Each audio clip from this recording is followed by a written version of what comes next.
Bien chicos, estamos ya en lo que viene a ser la semana 14. Bien, semana 14 y 15 básicamente es un repaso de todo lo que hemos visto. Vamos a tratar tanto la parte animal esta semana como la siguiente semana la parte vegetal.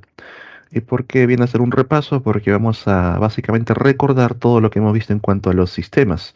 Los tipos de sistemas nerviosos, sistema circulatorio, sistema excretor, sistema digestivo, todo eso de acuerdo a los grupos animales que hemos ido conociendo.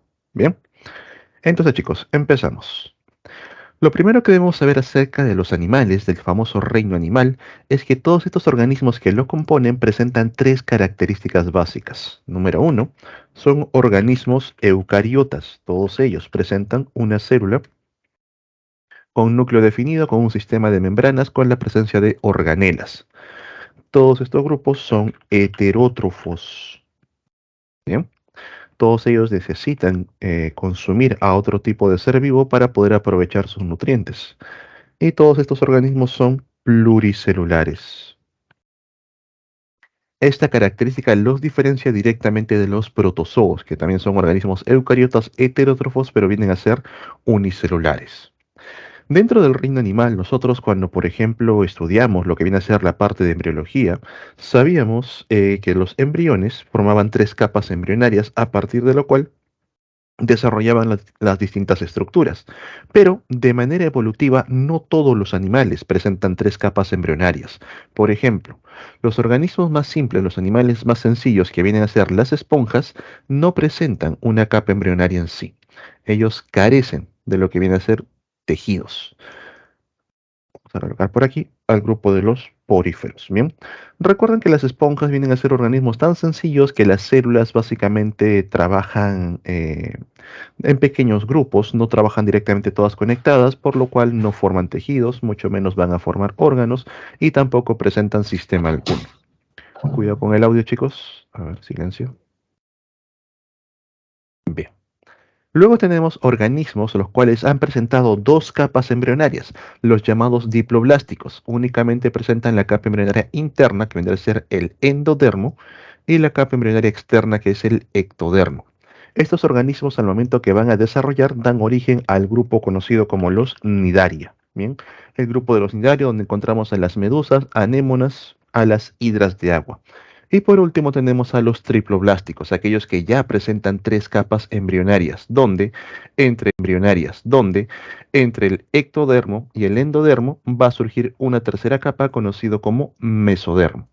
Este mesodermo, que es una capa de relleno, va a permitir separar el resto de las estructuras, bien, de la parte interna junto con los de la parte externa. Por eso que nosotros, por ejemplo, todo lo que viene a ser el tubo digestivo, los órganos que están por dentro, no están pegados a la parte externa que viene a ser la parte del sistema nervioso, de la parte de la piel, y tampoco se encuentran pegados a la parte muscular, la parte de los huesos, entre ellos.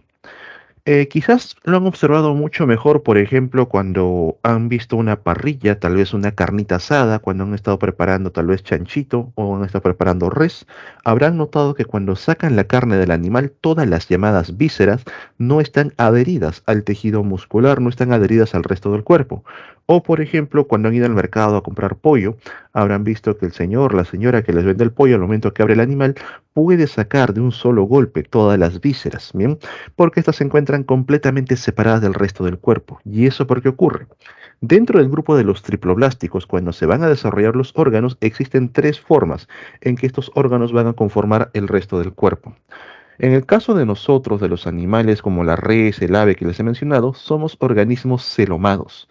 El celoma viene a ser una capa que separa a los órganos del resto del cuerpo. Por eso que fácilmente arrancas todas las vísceras, bien, no están pegadas. Pero hay organismos que van a tener los órganos fusionados con el resto del cuerpo. Ahí encontramos a los acelomados, bien, donde no vas a poder separar tranquilamente o fácilmente los órganos de la parte muscular, de la parte epitelial, de todo ello. Existe un grupo intermedio entre ambos, los llamados pseudocelomados, que son organismos que sí tienen los órganos separados del resto del cuerpo, pero no hay presencia de una membrana que los rodee realmente, no hay presencia de un verdadero celoma. Entonces, dentro del grupo de los acelomados, aquellos que tienen los órganos fusionados con el cuerpo, vamos a encontrar a los platelmintos. Dentro del grupo de los pseudocelomados, vamos a encontrar a los llamados nemátodos. Y por último, dentro del grupo de los celomados, los que ya presentan un verdadero celoma, aquí tenemos desde los anélidos en adelante. Bien, todos los organismos van a presentar ya un celoma que los diferencia. Entonces, en los triploblásticos vamos a encontrar platelmintos, nemátodos, anélidos y todos los organismos que se encuentran por delante hasta llegar al grupo de los vertebrados. Bien, entonces chicos, no olvidar el origen embrionario en cuanto al reino animal. Los poríferas que no presentan ninguna de las capas embrionarias, los diploblásticos, bien, donde recién aparecen las dos capas embrionarias, aquí tenemos a los nidaria, y los triploblásticos, que ya presentan las tres capas embrionarias y al desarrollar el mesodermo, de alguna forma van a intentar separar los órganos del resto del cuerpo. Los platelmintos no lo logran, son acelomados. Los nemátodos ya separaron los órganos, pero no hay una membrana que realmente los diferencie, son pseudocelomados. Y desde los anélidos en adelante, ahora sí, órganos completamente separados del cuerpo, rodeados por una membrana conocida como celoma. ¿Bien? Celoma. ¿Bien? Ok chicos, entonces empezamos con el filum más básico. Vamos con el filum porífera. Atentos por aquí. Como les mencioné, en el filum porífera, a pesar de ser considerado un animal que es un organismo pluricelular, el comportamiento de las esponjas de mar fuese como organismos colonia, donde las células, por ejemplo, que se encuentran por este lado, bien trabajan en su conjunto, por aquí trabajan en su conjunto, por aquí también, y no tienen conexiones entre sí. Estas células no van a desarrollar tejidos, mucho menos órganos, y tampoco presentan sistemas. Dentro del filum porífera no hay sistemas. ¿Bien? No existe sistema de ningún tipo, ni digestivo, circulatorio, nervioso, nada de ello. Aún así presenta células las cuales cumplen funciones diversas para poder complementarse entre ellas. Por ejemplo, tenemos células que van a formar un poro inhalante, los llamados porocitos, a través del cual ingresa el alimento junto con los flujos de agua. La cavidad interna de este animal no viene a ser una cavidad gástrica, tener mucho cuidado. Esta cavidad interna simplemente se conoce como un espongiocele. Profe, ¿por qué hay esa diferencia entre una cavidad gástrica y un espongiocele?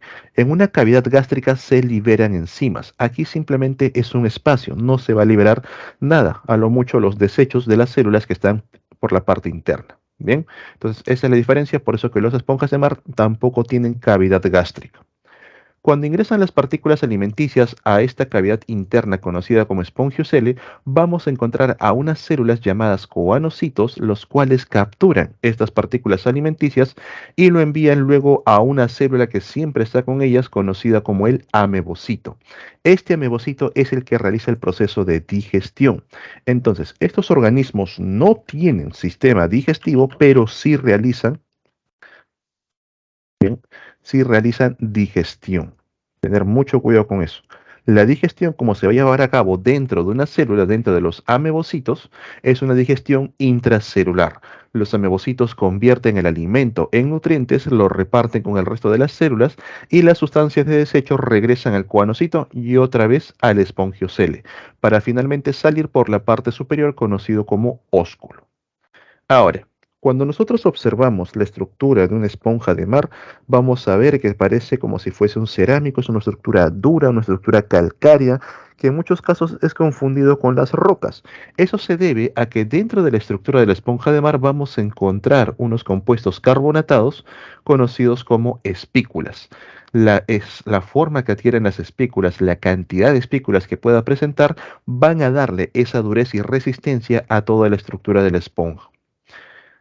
Entonces, por aquí, chicos, no tienen organización tisular, no hay presencia de tejidos, ni órganos, ni sistemas, presenta una cavidad interna. La reproducción en esos organismos puede ser de tipo sexual, van a producir gametos, los van a liberar para tener fecundación externa, y también puede ser de tipo asexual, que es lo más común, por gemación, donde este organismo, por ejemplo, observamos aquí, está formando una pequeña gema, la cual luego se va a separar para formar un nuevo organismo, una nueva esponja.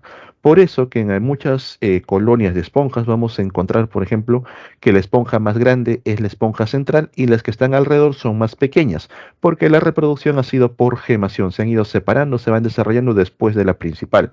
Pero en otros casos, por ejemplo, encontramos una esponja grande y un poco más alejado otra esponja, o encontramos diversos tipos de esponjas. ¿Por qué se forma esto?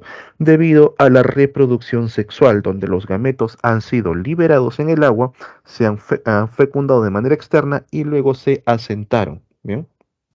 En distintas partes. Ok, ahí tenemos al filum porífera, el filum de las esponjas. De los poríferos pasamos al grupo de los nidario. Los nidarios, los que presentan dos capas embrionarias. ¿Qué sistema surge a nivel de los nidarios? ¿Qué vamos a encontrar ahora? Aparece por primera vez un sistema nervioso, el llamado sistema nervioso de tipo reticular, el que está formado por redes y tiene a unas células conocidas como protoneuronas. Aparece un sistema digestivo conocido como el sistema digestivo de tipo incompleto, ya que estos organismos solamente presentan un solo orificio, el cual actúa como boca y también actúa como ano. Estos organismos, al momento que presentan este orificio, siempre van a estar rodeados por tentáculos, ya sea a nivel de las medusas, bien que la boca ano se encuentra por aquí, ya sea a nivel de las hidras, que va a estar por acá, o a nivel de las actinas o anémonas que se encuentran en el centro del cuerpo. Estos tentáculos, a su vez, van a presentar unas células muy especiales llamados los nidocitos. No confundir, chicos, nidocito con coanocito, son células muy distintas. Dentro de estos nidocitos vamos a encontrar una estructura llamada nematocisto. Este nematocisto es una estructura en forma de arpón, por ejemplo, aquí está la célula, toda redondita, y en su base presenta a esta estructura en forma de arpón, la cual al momento que los tentáculos tienen contacto con la presa, el nematocisto sale disparado, se penetra la piel de la presa y libera una sustancia tóxica, una sustancia urticante. Ustedes quizás hayan visto las picaduras de la medusa, como deja heridas en la piel de las personas que tienen contacto. Gracias a esta sustancia urticante pueden matar, pueden paralizar a la presa y luego con ayuda de los tentáculos la presa ingresa a través de la boca. Aquí sí vamos a encontrar una cavidad gástrica, una cavidad gastrovascular, la cual se encarga de liberar enzimas, las que empiezan a realizar una digestión parcial de la presa, una digestión de manera externa. Luego, cuando el alimento ya se encuentra degradado, se encuentra ya particulado, pero sigue siendo alimento, las células que rodean la cavidad interna, también conocidas como amebocitos, ¿bien? Los nidarios también presentan amebocitos, aquí. Ellos capturan las partículas de alimento y lo convierten ahora sí en nutrientes, repartiéndolo con el resto del animal. Bien, entonces en estos organismos vamos a encontrar una digestión en dos etapas.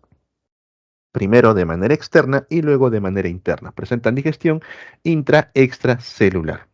En cuanto a la reproducción que presentan estos organismos, nosotros vamos a encontrar, sobre todo en las medusas, que presentan un cambio de fase, ya que pasan por una fase conocida como el pólipo, es una fase en la cual se asientan en los fondos, y presentan también una fase conocida como la fase medusa, donde van a estar en la columna de agua. Bien, esto solamente se da a nivel de las medusas. Las hidras y las anémonas únicamente van a tener la fase de pólipo. Estos organismos son capaces de liberar gametos, pueden producir gametos para realizar fecundación externa en la columna de agua. Pero en el caso de las hidras, por ejemplo, también pueden realizar el proceso de gemación, donde van a formar una gema o yema para dar origen a un nuevo organismo. ¿Bien? Entonces ahí tenemos al filum nidario. De los nidaria, evolutivamente pasamos al grupo de los platelmintos, pero ojo, antes, dentro del grupo Nidaria, nosotros encontrábamos a otros animales conocidos como los tenófora, los cuales se parecían mucho a las medusas, solamente que eran organismos también con un cuerpo globoso, solo con un par de tentáculos y la presencia de bioluminiscencia. Actualmente los tenófora están separados dentro de su propio filum y son conocidos como los peines de mar. Entonces, no olvidar este grupo antes de llegar a los platelmintos. Vamos a notar que se parecen mucho a las medusas, presentan el cuerpo globoso, es un cuerpo transparente y la presencia de bioluminiscencia. ¿Para qué les sirve la bioluminiscencia? Te preguntarás. Los tenófora, a diferencia de los cnidaria, son organismos que viven en profundidades de los 200 metros en adelante, en zonas donde la luz ya no llega, en una zona conocida como la zona afótica. Entonces, emplean la bioluminiscencia a nivel de los 8 peines que presentan, que vamos a ver por aquí. Bien, estos peines están por pares y también en algunos casos presenta bioluminiscencia a nivel del par de tentáculos. A diferencia de las medusas que pueden tener varios tentáculos, estos organismos solamente presentan un par, presentan dos. Con la bioluminiscencia van a atraer a sus presas. Bien, estos van a llegar atraídos por la luz porque emiten ciertos patrones. Y a diferencia de los cnidaria, que ellos presentan sustancias urticantes en los tentáculos, células conocidas como los nidocitos, bien con los nematocistos, estos tenófora no tienen ningún tipo de sustancia urticante ni paralizante, sino que a nivel de los tentáculos van a liberar una sustancia pegajosa, la cual se adhiere a la presa y luego envían a la presa por la boca, bien que está por aquí. Entonces, en el resto de estructuras se parece. Presenta un sistema nervioso de tipo reticular, presenta un sistema digestivo de tipo incompleto, ya que ese orificio que actúa como boca también actúa como ano. Realiza digestión intra-extracelular, pero no olvidar, son tenóforas porque tienen bioluminiscencia, solamente un par de tentáculos, viven a profundidades mayores a los 200 metros en la zona afótica donde no llega la luz y no tienen ni docitos ni nematocistos, sino que liberan una sustancia pegajosa para capturar a su presa. Bien. Ahora sí, llegamos al filum Platelmintos, plati de plano, helmintos de gusano. A nivel de los platelmintos vamos a encontrar que el sistema nervioso ha evolucionado. Ya no tenemos un sistema nervioso reticular, voy a bajar un poco esto, sino que tenemos un sistema nervioso de tipo ganglionar. Vamos a encontrar que el sistema digestivo que estos organismos presentan sigue siendo de tipo incompleto y a su vez han desarrollado un nuevo sistema, el llamado sistema excretor, el cual se le conoce como los protonefridios. Sistema circulatorio todavía no aparece. Bien.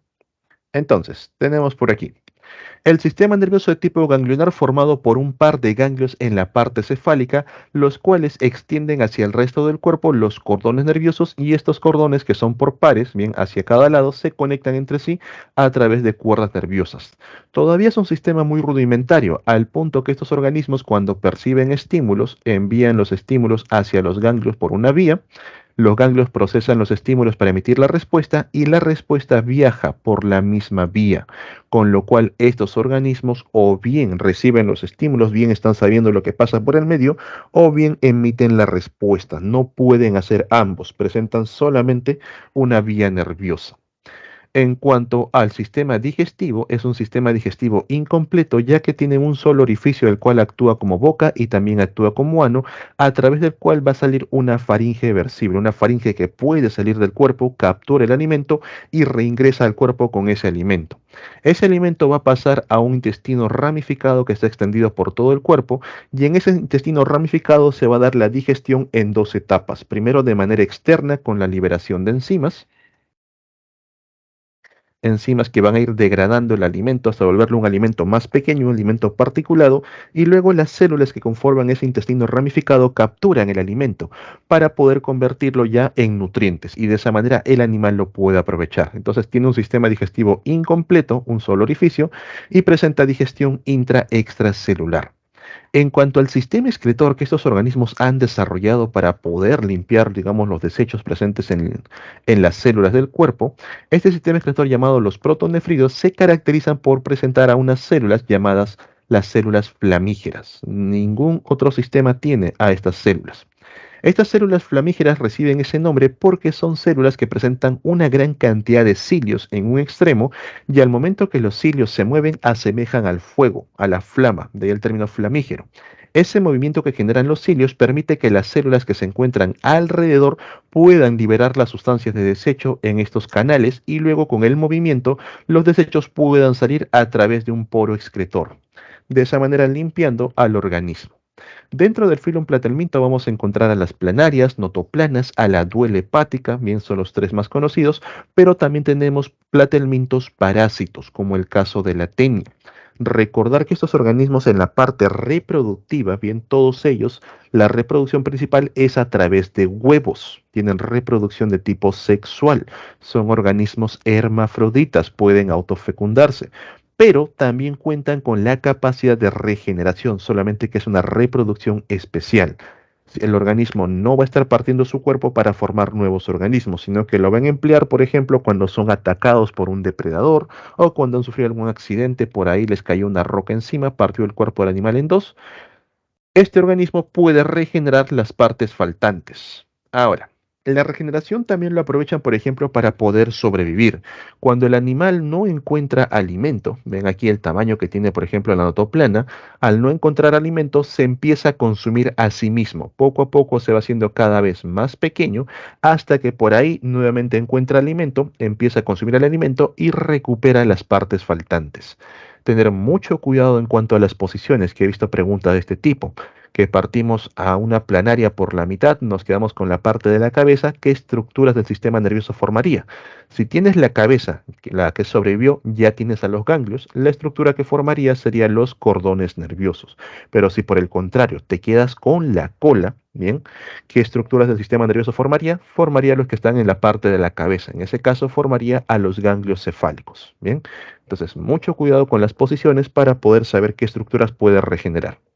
También hay que tener cuidado con lo que viene a ser la tenia. Cuando observamos la parte de la cabeza conocido como escólex, te voy a colocar aquí los términos para luego hacer el zoom. Por aquí está el escólex, por aquí abajo están las proglótides.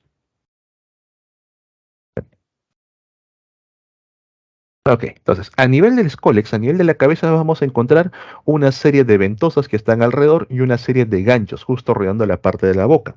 Estos organismos emplean estas estructuras para poder anclarse en las paredes intestinales y una vez que se han anclado, van a aprovechar los nutrientes del hospedero. Los platelmintos parásitos no desarrollan un sistema digestivo, no lo necesitan, ya que no tienen la necesidad de transformar alimentos en nutrientes. Directamente absorben los nutrientes y empiezan a crecer. Lo que crece a continuación del escólex vienen a ser estos cuadraditos llamados proglótides. Dentro de estos cuadraditos vamos a encontrar a las estructuras sexuales. Encontramos tanto la parte masculina, tienen presencia de testículos, bien, producen espermatozoides, y encontramos también la parte femenina. Tienen ovarios, tienen óvulos, producen óvulos. Dentro de cada una de las proglotis va a ocurrir un proceso de autofecundación, generando una gran cantidad de huevos fecundados, los cuales luego salen junto con las heces para reiniciar el ciclo de vida de este organismo. Bien, entonces las tenias no necesitan, no desarrollan un sistema digestivo, porque son organismos parásitos. El cuerpo principal viene a ser el escólex y las proglotides se van desarrollando a medida que el organismo va creciendo poco a poco. Presentan testículos, presentan ovarios, que no se sorprendan, dentro de cada una de estas proglotis va a haber esas estructuras.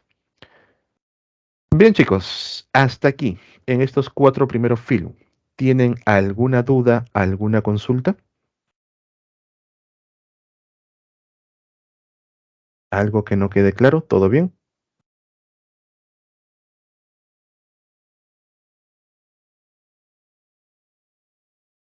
Profesor, ¿por qué los planteamientos tienen sistema digestivo incompleto? El sistema digestivo incompleto es cuando presentas un solo orificio.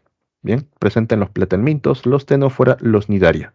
Ellos tienen un solo orificio que actúa como boca y como ano. Eso es incompleto. El completo que vamos a ver después a continuación tiene un orificio para la boca y otro que va a ser el ano. ¿Bien? ¿Alguna otra duda? ¿Todo bien? Ok, continuamos. Después de los pletelmintos tenemos al grupo de los rotíferos, que quizás algunos recién lo conozcan por primera vez, el filum rotífera. Lo que deben saber de este filum es que se llama así porque presenta en la parte de la boca un par de discos que estoy resaltando de rojo, los cuales tienen una gran cantidad de cilios. Estos cilios se mueven hacia adentro de manera continua, como por ejemplo cuando tú cierras los dedos, abre y cierra la mano, abre y cierra la mano. De esa forma van moviéndose los cilios y pareciese que estuviesen rotando. A su vez, este movimiento de cilios genera que el agua que está alrededor también tenga dicho movimiento, atrayendo partículas alimenticias que ahora que puedan pasar a través de la boca. Estos rotíferos, a pesar de que pareciese que son organismos unicelulares, son organismos pluricelulares. Las partículas alimenticias de los cuales se alimentan vienen a ser pequeñas microalgas, las cuales ya son unicelulares. Microalga por aquí, microalga por acá, así. Van siendo atraídos por estos flujos de agua creados por los discos retráctiles. Aquí está. Ahora, otra estructura que también llama la atención dentro de estos organismos viene a ser el mástax, que vamos a encontrar por acá. El mástax es una estructura como si fuese un par de dientes, los cuales entre ellos van a empezar a triturar el alimento. Entonces, todas esas microalgas que van ingresando por la boca van pasando por el mástax y el mástax se comprime y se separa, golpea de un lado al otro, hacia acá y luego se separa, como si fuesen dientecitos. Va triturando el alimento, el cual luego continúa su viaje para llegar al estómago, pasar a los intestinos y finalmente salir por el ano. Bien, entonces pasa por el mástax, baja por el esófago, que encontramos el estómago, el sistema de intestinos y finalmente sale por el ano, que se encuentra por atrás. Ya observamos un sistema digestivo completo, una presencia de una boca, la presencia del ano que no está señalado. Bien. Entonces, esto también es único a nivel de los rotíferos, la presencia del mástax. Ningún otro organismo lo ha desarrollado. En la parte final del organismo vamos a encontrar la presencia de una furca o pie, el cual presenta un par de dedos. Estos dedos que observan por aquí, aquí están los deditos, les permite poder anclarse a la superficie, ya que al momento que van a mover los cilios, como crean corrientes de agua, si el organismo no está agarrado de la superficie, el organismo sale propulsado en sentido contrario. Y eso, por ejemplo, lo emplean para poder escapar cuando se detectan la presencia de un depredador, cuando por ahí algo los molesta, simplemente se sueltan de los dedos, mueven los discos, los cilios retráctiles y salen propulsados, salen impulsados bien para poder escapar. La estructura que ven aquí de color oscurito, esto viene a ser el mástax, bien, que actúa como si fuesen los dientes. Entonces, simplemente eso, chicos. En el filum rotífera, los discos retráctiles y la presencia del mástax. De los rotíferos pasamos al grupo de los nemátodos. Dentro de los nemátodos vamos a encontrar organismos tanto de vida libre como de tipo parásitos. Y aquí, por ejemplo, tenemos a Ascaris lumbricoides, el que están viendo en imágenes, causante de la ascariosis. También vamos a encontrar Ascaris.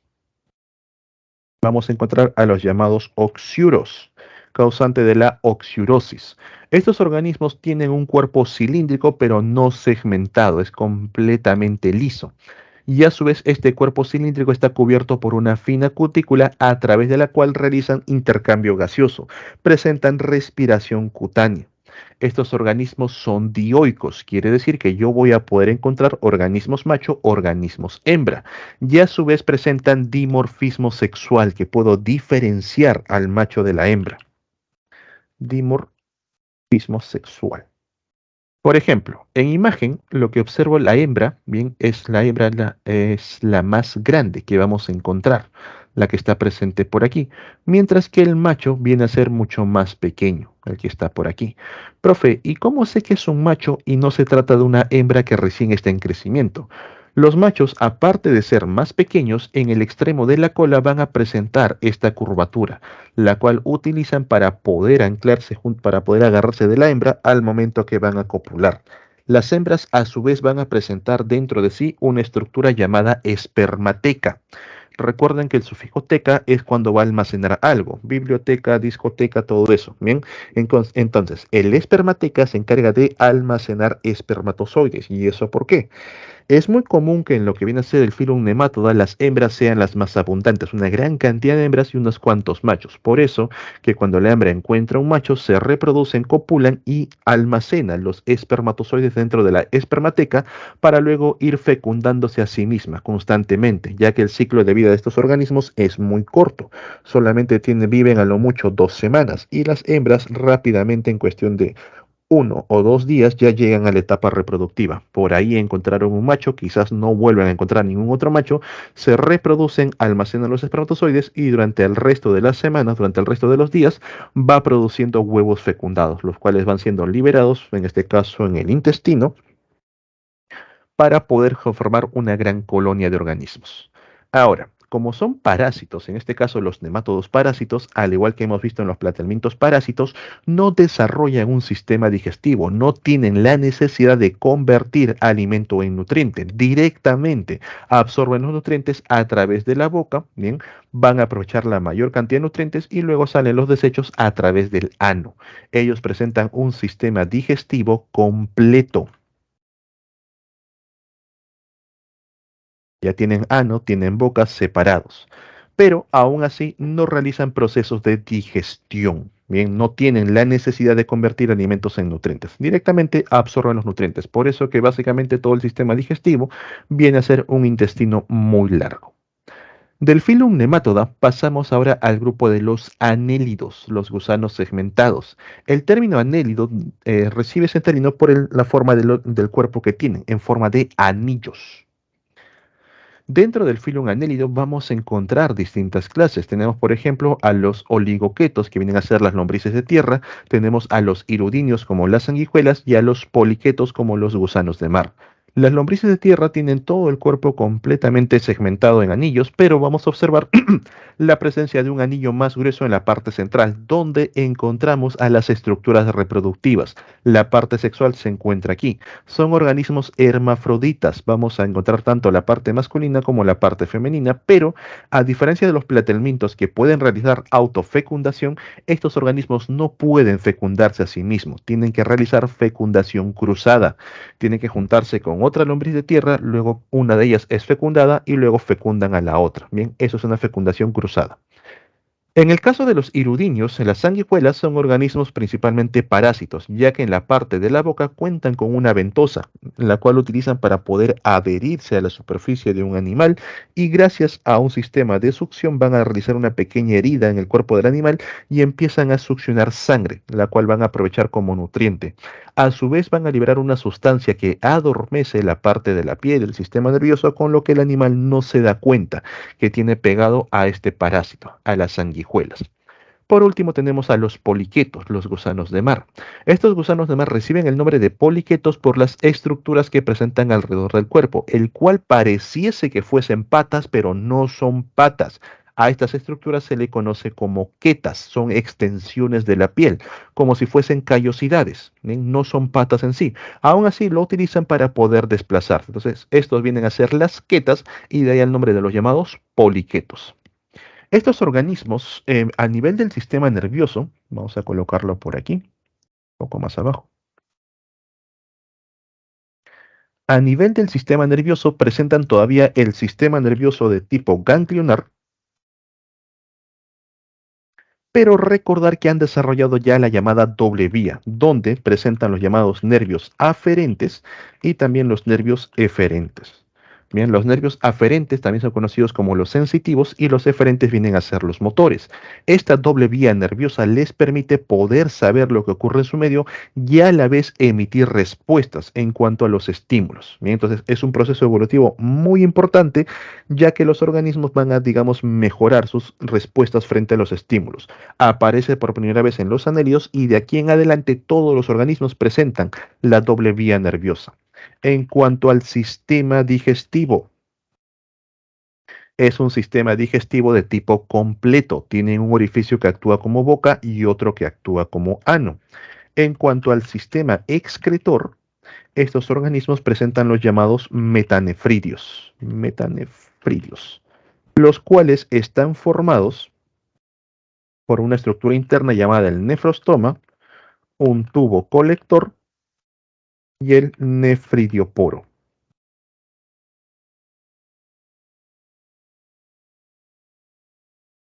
Ahí está, para que se vea mejor. Entonces, el nefrostoma viene a ser una estructura que se encuentra en la parte interna de cada uno de los anillos y tiene una forma de embudo. A través del nefrostoma se absorbe el líquido celómico que está dentro del animal. En ese líquido vamos a encontrar tanto sustancias nutritivas como sustancias de desecho. Todo ese líquido pasa a través de un tubo colector. Pasa por aquí. Este tubo colector va a estar rodeado de capilares. Estos capilares se encargan de reabsorber las sustancias nutritivas y únicamente las sustancias de desecho son las que continúan por el viaje hasta que finalmente salen a través de un poro excretor o llamado un nefridioporo. Bien. Estos organismos también ya como presentan un sistema digestivo completo, han desarrollado un sistema circulatorio. Dicho sistema circulatorio se le conoce como el sistema circulatorio de tipo cerrado, ya que tiene la presencia de sangre, tiene la presencia de vasos sanguíneos. No olvidar eso. Bien, a nivel de los anélidos, sistema circulatorio cerrado, tienen sangre, tienen vasos sanguíneos, la presencia de corazones de forma transversal, corazones que vienen a ser 5 o 7 en la parte frontal del organismo, y hacia la parte de arriba y hacia la parte de abajo tenemos a los vasos, vasos dorsales, vasos ventrales. Bien. Entonces, cuerpo cilíndrico divide en muchos segmentos, bien, sistema circulatorio cerrado, de vida libre o de tipo parásitos, y recordad que la reproducción viene a ser de tipo cruzada, bien, son hermafroditas, en los cuales la fecundación, yo te fecundo, tú me fecundas, y luego de eso colocan huevos en el ambiente. Estos organismos no tienen reproducción asexual, no tienen regeneración, no tienen gemación, nada de ello. Bien, ya son organismos mucho más complejos. Bien, de los anélidos pasamos al grupo de los moluscos, el filum Mollusca, llamado así porque el tejido que mayor desarrollan vienen a ser el tejido muscular. Dentro del grupo de los moluscos vamos a encontrar dos tipos. Aquellos que presentan una concha externa, bien, que vienen a ser los moluscos, por así decirlo, menos evolucionados, los moluscos menores, y aquellos que ya no tienen una concha externa, que son los moluscos más evolucionados, también conocidos como los cefalópoda.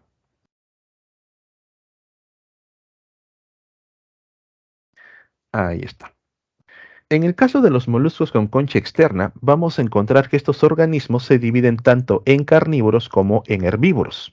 En el caso de los carnívoros, como por ejemplo la presencia de los caracoles, van a tener una estructura llamada rádula. ¿Qué cosa es la rádula?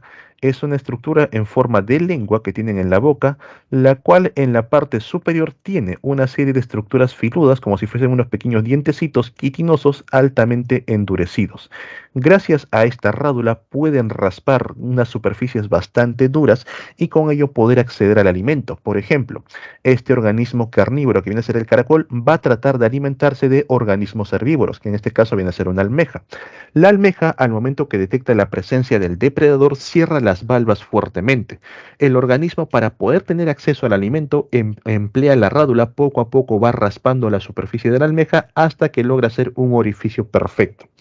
A través de este orificio introduce la rádula, tiene acceso al material blando y con la rádula saca trozos del material blando para poder alimentarse y de esa manera consume a este herbívoro.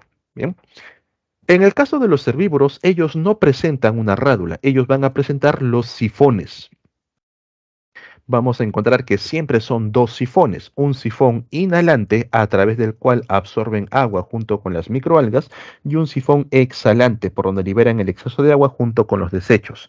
Al momento que ingresa el agua junto con las microalgas van a pasar por las branquias, las cuales tienen una forma de pluma. Va a ser una branquia así con una estructura central alargada y una gran cantidad de extensiones. Me parece una pequeña plumita. Estas branquias van a ayudar a filtrar las partículas alimenticias. Por aquí pasa el agua con las microalgas y las microalgas quedan atrapados en las branquias para luego dirigirse hacia el estómago y continuar con todo el proceso digestivo. Por eso, chicos, que ustedes, por ejemplo, cuando han comido choritos, al momento que han abierto al animal, han encontrado una bolsita con un contenido verdoso, un contenido de microalgas. Esta bolsita viene a ser el estómago de estos organismos. En cuanto a los sistemas, ¿qué vamos a encontrar? A nivel del sistema nervioso vamos a ver un proceso evolutivo. El sistema nervioso sigue siendo de tipo ganglionar, pero ya no se encuentra repartido por todo el cuerpo, sino que los ganglios van a estar ubicados en tres posiciones. Tenemos a los ganglios viscerales, a los ganglios cerebrales y al ganglio pedio, los cuales están conectados entre sí para pasarse rápidamente la información. En el caso de los cefalópodos también vamos a encontrar a los ganglios viscerales, el ganglio cerebral o cerebroide y el ganglio braquial o ganglio pedio, en que controla los brazos directamente y también se encuentran conectados entre sí. Son ganglios más complejos, pueden resolver mayor cantidad de problemas, lo cual hace que los organismos sean, digamos, más inteligentes. En cuanto al sistema digestivo es un sistema digestivo de tipo completo con digestión extracelular, digestión dentro de cavidades. Recordar, los carnívoros con presencia de herradura, los herbívoros con la presencia de los sifones. En cuanto al sistema excretor, no lo he visto mencionado, chicos, en lo que viene a ser la parte de la guía del examen de admisión, pero por si acaso se los menciono, porque tampoco lo hemos visto en clase. El sistema excretor se le conoce como los nefridios. Bien, los moluscos presentan nefridios. En cuanto al sistema circulatorio, aquí sí va a haber diferencias.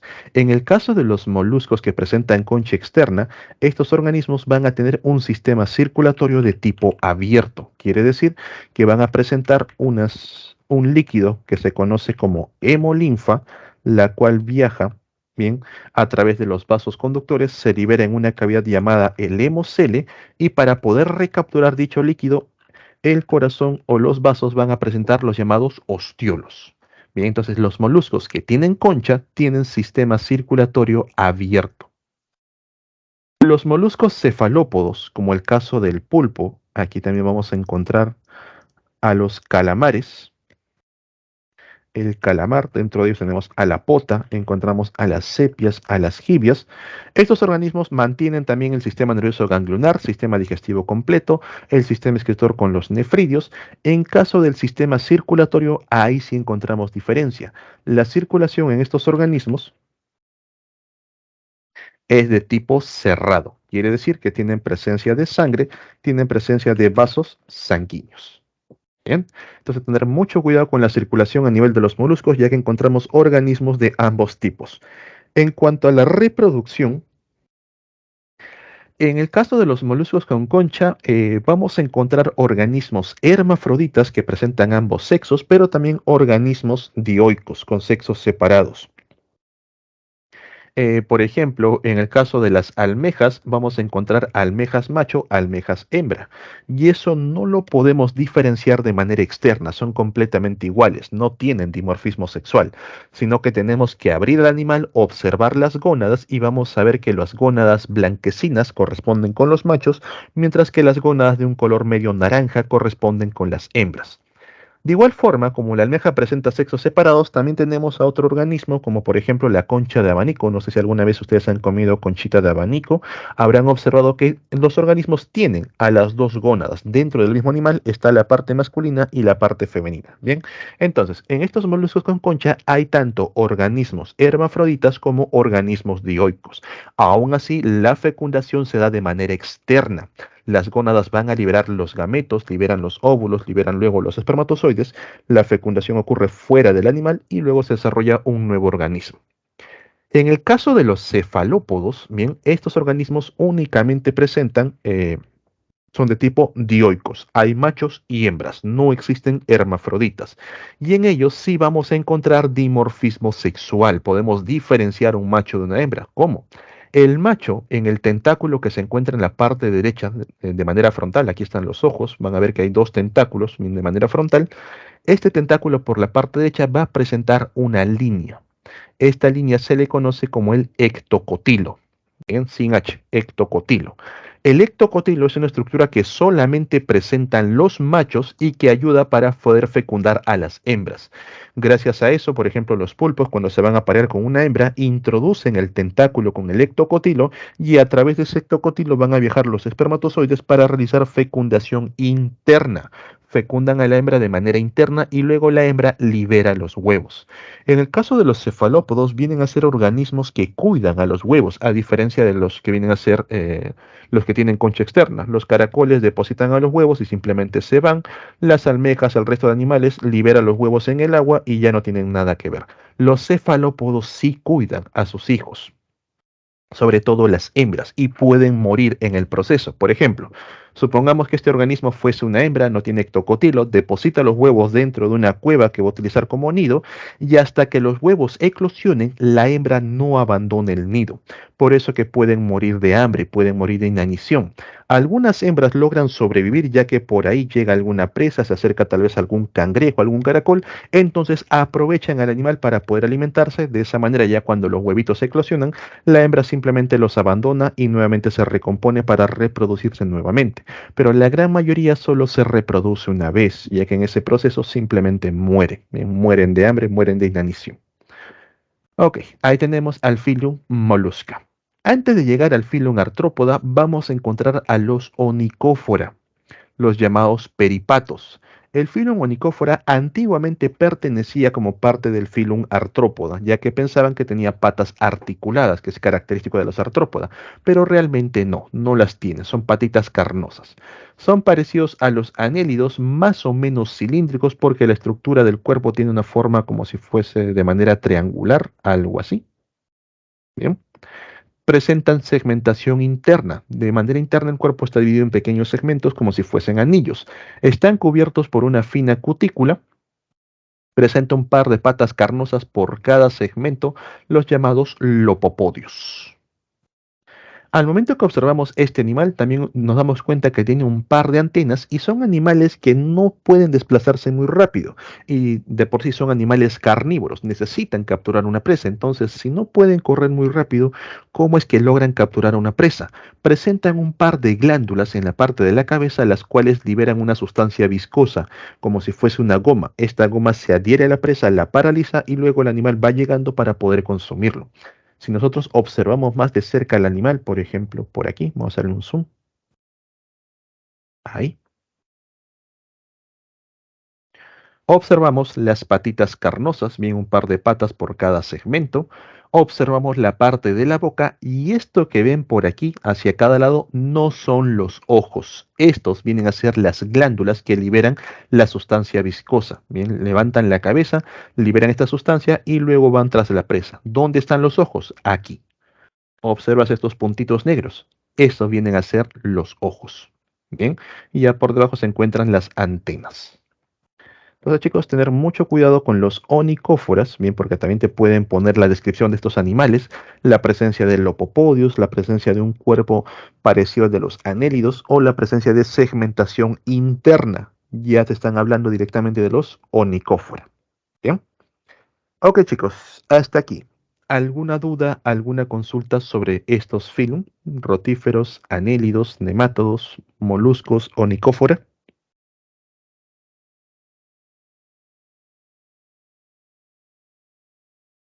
¿Todo claro? ¿Todo bien? Profe, ¿a qué se refiere con segmentación interna en el Phylum Onychophora? Correcto. En el caso de los anélidos, por ejemplo, vemos una segmentación externa. De manera externa podemos ver los segmentos o anillos. En el caso de los onicóforas, no. De manera externa no vas a ver esos segmentos. Parece que puede ser un animal completo. Pero por dentro se nota que el cuerpo está dividido en pequeños segmentos, como si fuesen anillos internos. A eso se refiere con segmentación interna. ¿Bien? De cada grupo de segmentación va a haber un par de patitas, un par de lopopodios. Aquí también se ven los ojitos, no, recién me doy cuenta. A ver, hagámosle un zoom, traer al frente. ¿Alguna otra duda, alguna otra consulta, chicos? Aquí está el ojito. Y por acá abajo están las glándulas. ¿Todo bien? Ok, pasamos al siguiente film. De los onicófora, pasamos al grupo de los artrópoda, llamados así porque presentan las patas, que son podos, patas articuladas. Profe, ¿qué es eso? Las patas están en segmentos, vean, formando por distintos segmentos unidos entre sí. Nosotros también tenemos las extremidades articuladas, tenemos las llamadas articulaciones. Si tú te das cuenta, tu brazo para poder tocar la cara dobla estas articulaciones. Tienes un hueso que viene a ser, se me fue el nombre, el húmero, correcto, el hueso que está en el brazo. En la parte de lo que viene a ser hacia abajo tenemos la tibia, bien, el radio cúbito, perdón. La tibia está en la pierna, tenemos los dedos con las falanges, entonces tenemos una gran cantidad de articulaciones. Esos son patitas articuladas. Aparece por primera vez dentro de los artrópodos. Si te das cuenta, hacia atrás ninguno de ellos presenta articulaciones. Todas las estructuras que utilizan para moverse simplemente son estructuras rígidas. Dentro del filo artrópodo, de manera general para todos los organismos, vamos a encontrar lo siguiente. El sistema nervioso es de tipo ganglionar.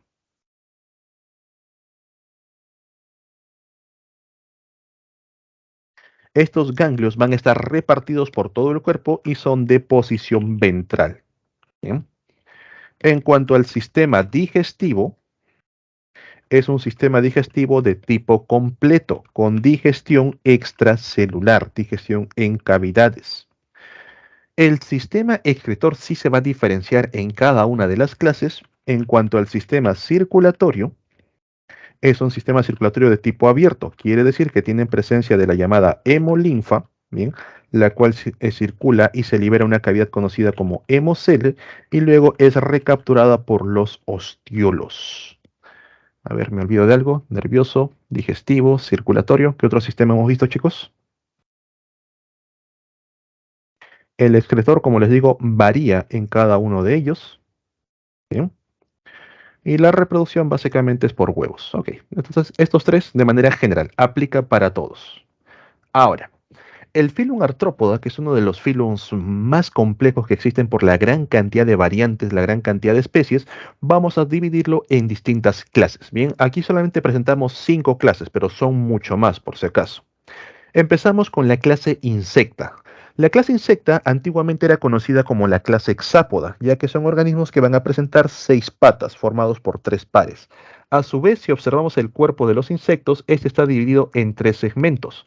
Un segmento que corresponde a la cabeza, otro que corresponde al tórax y el último que viene a ser el abdomen. Recuerden, las patas únicamente surgen de la zona del tórax, no de la parte del abdomen. Tener mucho cuidado con ello. Bien. Las patas solamente se forman a partir del tórax. Entonces colocamos por aquí abajo. Presenta 3 pares de patas. Bien. El cuerpo está dividido en 3 segmentos, cabeza, tórax y abdomen. Presenta un par de antenas característico de todos los insectos. Pueden tener un par de alas o pueden tener más alas o carecer de ellas. Bien, son organismos que sí pueden presentar alas. En cuanto al sistema excretor,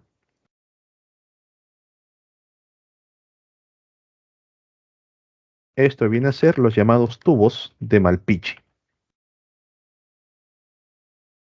Bien. Ok, ahora entonces chicos, la mayoría de insectos va a presentar alas, bien pueden ser 2, pueden ser 4, pueden ser alas protegidas por unas corazas duras, como en el caso, por ejemplo, de los escarabajos, bien, pero también hay insectos que no presentan alas. Para ello vamos a utilizar el término ápteros. A es sin y teros, bien, significa alas. ¿Se acuerdan la palabra pterodáctilo? Bien, alas en los dedos. Bien, ápteros quiere decir sin alas.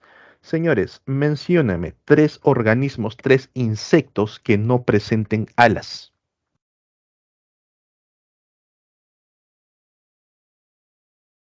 3 insectos que no tienen alas, chicos. Adelante. Hormigas. Hormigas, correcto. ¿Qué más?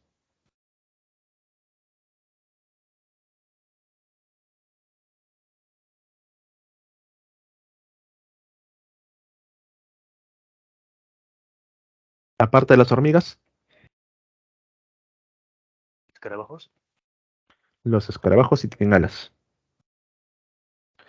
Insectos, les ayudo. Insectos parásitos que pueden estar en tu perro, pueden estar en tu cuero cabelludo.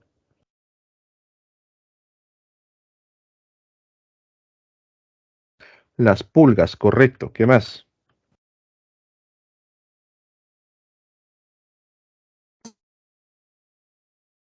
Perdón, no se escuchó. Las garrapatas no son insectos. Los piojos. ¿Han visto una especie de, como si fuese algo así alargadito que sale en los libros viejos? Un animalito así, más o menos alargadito que para corriendo en los libros viejos que tampoco tiene alas. A eso se le conoce como el pececito de plata. Bien, también es un insecto. Pero principalmente estos 3, bien. Hormigas, pulgas y piojos. Son organismos que no tienen alas. Y te coloco sobre todo pulga y piojo porque quiero que lo diferencies de la garrapata. La garrapata no es un insecto. La garrapata es un arácnido. Tener mucho cuidado con ello. Bien. Al momento que te colocan las claves por ahí, indica cuál de ellas no tiene la presencia de insectos. Quizás por ahí te coloquen una garrapata, ¿bien? La garrapata es un arácnido. Bien, entonces que quede claro, chicos. Ok. De la clase insecta pasamos a la clase arácnida.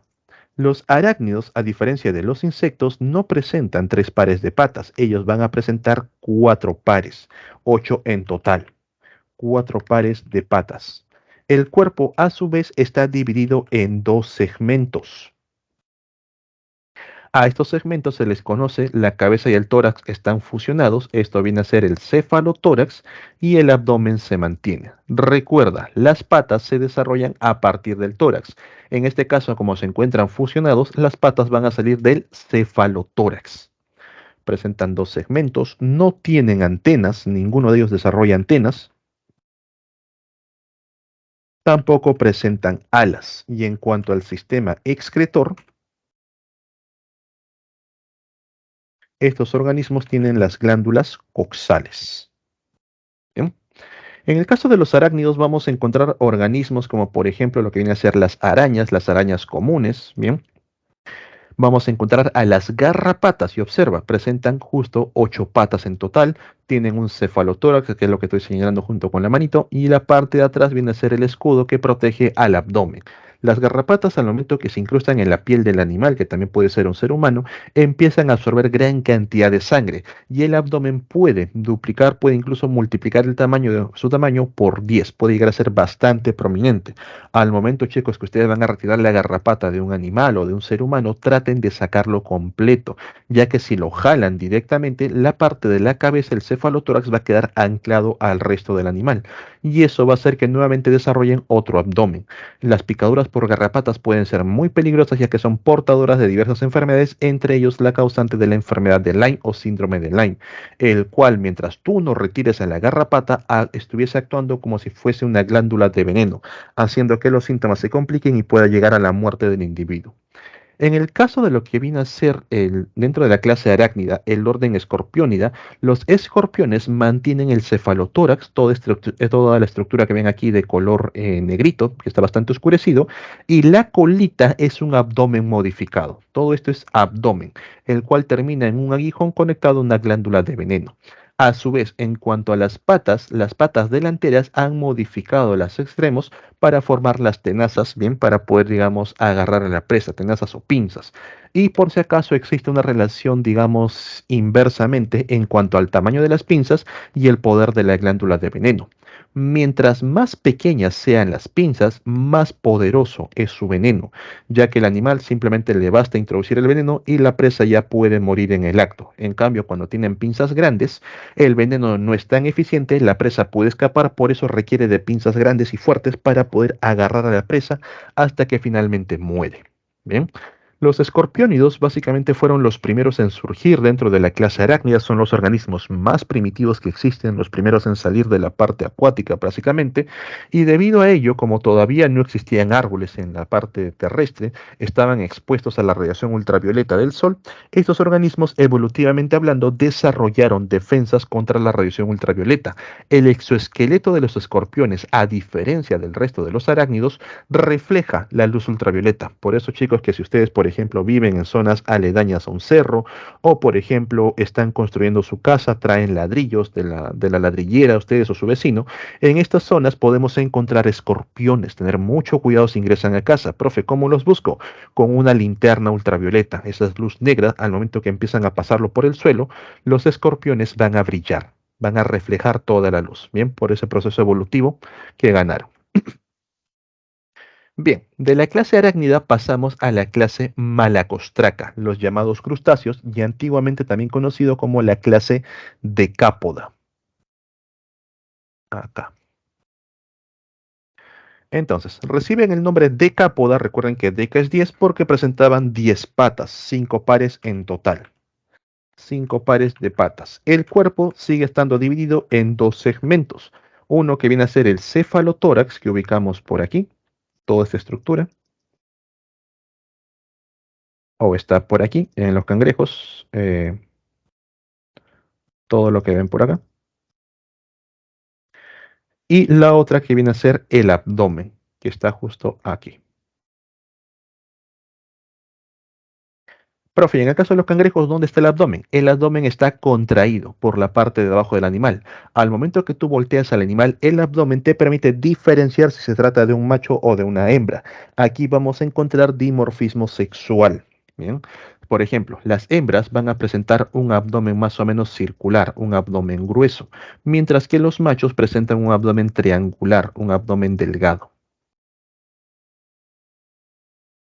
Este abdomen grueso de las hembras va a permitir cargar con los huevos luego de poder copular y junto con ellos va a estar hasta que los huevos eclosionan. Por eso que quizás chicos, ustedes cuando han ido, por ejemplo, al terminal pesquero, han ido a comprar pescado y han visto los cangrejos, han observado que algunos cangrejos tienen los huevos pegados en el cuerpo justo por debajo del abdomen. Esos cangrejos son hembras y está prohibida su captura. Cuando los pescadores capturan a esos cangrejos hembras, los regresan al mar porque tienen presencia de huevos para que estos huevos eclosionen y a futuro tengan nuevos cangrejos. Si lo encuentran en el mercado, chicos, no lo compren. Bien, eviten la compra de este tipo de organismos. Los machos sí son completamente vendidos porque únicamente tienen fines reproductivos. Bien. Estos organismos sí presentan antenas, todos ellos bien tienen un par de antenas en la parte de la cabeza. A su vez tampoco no tienen presencia de alas. Dentro de todo el grupo, los insectos son los únicos que han desarrollado alas. En cuanto al sistema excretor, estos organismos presentan las llamadas glándulas verdes, que son un par de glándulas que se ubican muy cerca de la región cefálica, muy cerca de la cabeza.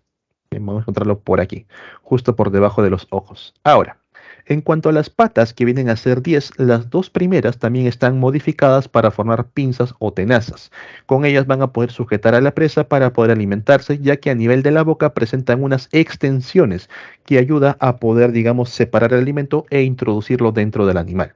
El resto de las patas tiene una forma puntiaguda, pero ojo, en el caso de los cangrejos es muy común que las patas traseras, la gran mayoría tiene esta forma puntiaguda, pero en algunos va a tener una forma de paleta, una forma redondeada. Esta forma de paleta ayuda a que el animal pueda desplazarse dentro del agua. Recuerden que los crustáceos, los malacostracas, son principalmente acuáticos, tanto de agua marina, la gran mayoría, pero también existe de agua dulce, dulce acuícolas, como el caso, por ejemplo, de los langostinos, entre otros. Aún así, existen también un tipo de cangrejo terrestre. ¿Conocen al chanchito de tierra? ¿Han jugado alguna vez con un chanchito de tierra? ¿Han jugado con alguna maceta? ¿Sí? Ese chanchito de tierra es un crustáceo, por si acaso. Para los que no conozcan, chicos, una imagen rápida, aquí está. Un par de antenas, cuerpo dividido en cefalotórax, ¿bien? Esto es, todo lo que ven por aquí es el cefalotórax y atrás recién está el abdomen y presenta 5 pares de pata. Pertenece al grupo de los llamados anfípodos, ¿bien? Dentro de los malacostraca. Quizás también cuando han ido a la playa, por ejemplo, ustedes han estado escarbando la tierra y han encontrado a los llamados muy muy. Bien, estos muy muy también pertenecen al grupo de los malacostraca, también son crustáceos. Y ojo, dentro de los crustáceos ocurre un evento muy peculiar que se le conoce como el gigantismo abismal. Quiere decir que a medida que el organismo va profundizando, cuando tenemos especies de profundidad, son especies muy grandes, muy gigantes. Por ejemplo, tú observas un cangrejo en superficie, tiene el tamaño quizás de tu mano, de la palma de tu mano, pero los cangrejos de profundidad, bien como por ejemplo las centollas, pueden tener extremidades de 1 metro, 1,5 metros de longitud. Son encontradas recién a partir de los 2.000, 3.000 metros de profundidad. En el caso, por ejemplo, de los muy muy, que bien tú los conoces muy bien cuando has ido a las playas arenosas, has escarbado un poco, incluso hay ceviche de muy muy, has visto que estos muy muy tienen el tamaño a lo mucho de un pulgar, el tamaño de un dedo. Los muy muy, por así decirlo, de profundidad, los anfípodos de profundidad tienen el tamaño básicamente de la palma de tu pie, de la planta de tu pie, de unos 20-25 centímetros. Son gigantes. Bien, entonces en los de la costraca ocurre el llamado gigantismo abisal. Bien. Por último, llegamos a la clase quilópoda y la clase diplópoda, también comúnmente conocidos como los 100 pies, los 1000 pies.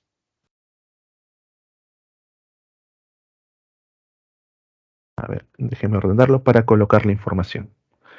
Vamos a poner esto por aquí, esto por acá, y ya. Profe, ¿cuál es quilópoda, cuál es diplópoda? Los quilópodas vienen a ser los 100 pies, por aquí, y los diplópodas vienen a ser los 1000 pies. Estos organismos tienen características que son, digamos, uno lo contrario del otro. Por ejemplo, los ciempiés, si tú por ahí estás viajando por la selva, por ceja de selva en la sierra, y te encuentras un ciempiés, ten mucho cuidado. Para empezar, los ciempiés son de hábitos nocturnos. Empezamos con sus características físicas primero. Los ciempiés presentan antenas largas, lo vas a reconocer también por ello. Tiene antenas largas, un par de patas, bien por cada segmento, y ahora sí con sus características, bien, son de hábitos nocturnos, son organismos carnívoros y son organismos que presentan glándulas de veneno. Si tú te encuentras un cien pies de día, ese cien pies está descansando y principalmente lo hacen cerca de su nido. Son muy territoriales. Al momento que tú intentas molestarlo, tal vez con un palito por ahí porque se te hace divertido, estos organismos son bastante rápidos al momento que se desplazan por la superficie. En cuestión de segundos pueden recorrer una gran cantidad de metros. A su vez presentan glándula de veneno y el cien pies va a defender el nido. Te va a perseguir por una gran cantidad de distancia, 3 4 metros, hasta que te alejes completamente. Si el cien pies te llega a morder con su mandíbula, no se va a soltar, no se va a separar hasta que mates al animal. Y la mordida de los cien pies está clasificada como una de las más dolorosas que existen. Si no me equivoco, ocupa el puesto 3. Por ahí pueden buscar en YouTube personas que han probado la mordida del cien pies y van a notar que la mayoría de ellas se desmaya por el intenso dolor. La glándula de veneno, el veneno que liberan no es suficiente para matar a una persona, pero es la que causa el mayor dolor al momento que te da la mordedura. Los ciempiés sobre todo cazan de noche, van a llegar hacia los nidos de los árboles, cazan tarántulas, cazan arañas, cazan insectos más grandes que él, incluso cazan aves y roedores. Una vez que el ciempiés muerde, el veneno empieza a actuar, genera demasiado dolor, mata al animal y luego lo consume. Bien, tener mucho cuidado si te encuentras con un cien pies. Son muy agresivos, son muy territoriales. Los mil pies, por su parte, son todo lo contrario. Los mil pies sí puedes manipularlos sin ningún problema. Los mil pies presentan antenas cortas, presentan dos pares de patas por segmento, son de hábitos diurnos, solamente salen de día, son herbívoros y sin glándula de veneno. Al momento que tú te encuentras un mil pies, vas a notar esa característica, bien, que presentan antenitas cortas. Por aquí está la cabeza, por si acaso. Aquí están las antenas. En cada segmento del cuerpo hay dos pares de patas, bien, cuatro en total. Los mil pies tienen actividades durante el día, son herbívoros, siempre van a estar consumiendo pequeñas hojitas que caen de los árboles, van a esconderse en la llamada hojarasca, las hojas caídas que están en la base del suelo. No tienen glándulas de venenos y cuando tú molestas a un mil pies, los mil pies se hacen bolitas, se enrollan sobre su propio cuerpo y al menor descuido van a aprovechar para rápidamente escapar, poder confundirse con el resto de las hojas. Bien, entonces los mil pies sí puedes tenerlos en las manos, no hay ningún problema. Hay mil pies que son muy chiquitos, del tamaño de un dedo, y también hay mil pies bastante largos, del tamaño, por ejemplo, de un brazo. Bien. Entonces, chicos, tener mucho cuidado cuando nos encontramos con los quilópoda y tratar con cuidado también a los diplópoda, que son bastante frágiles. Entonces, si se dan cuenta, tienen características contrarias: diurnos, nocturnos, herbívoros, carnívoros, con veneno, sin veneno. Bien, ¿alguna duda, alguna consulta sobre el filum artrópoda? ¿Algo que no quede claro? ¿Todo bien? ¿Todo claro?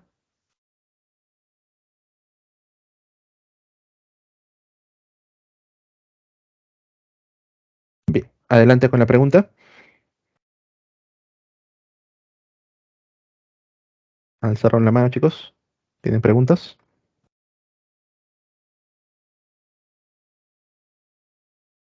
Ok.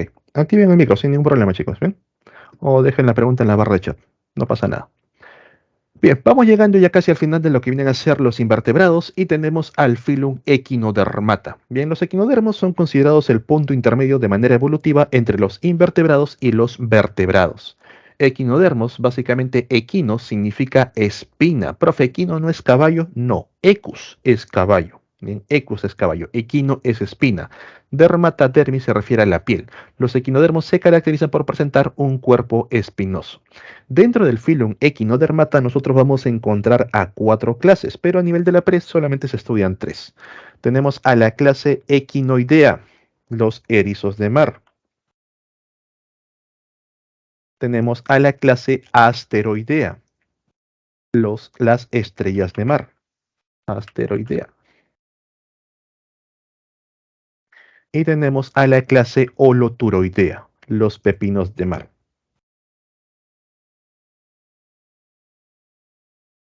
Bien, equinoidea, asteroidea, holoturoidea.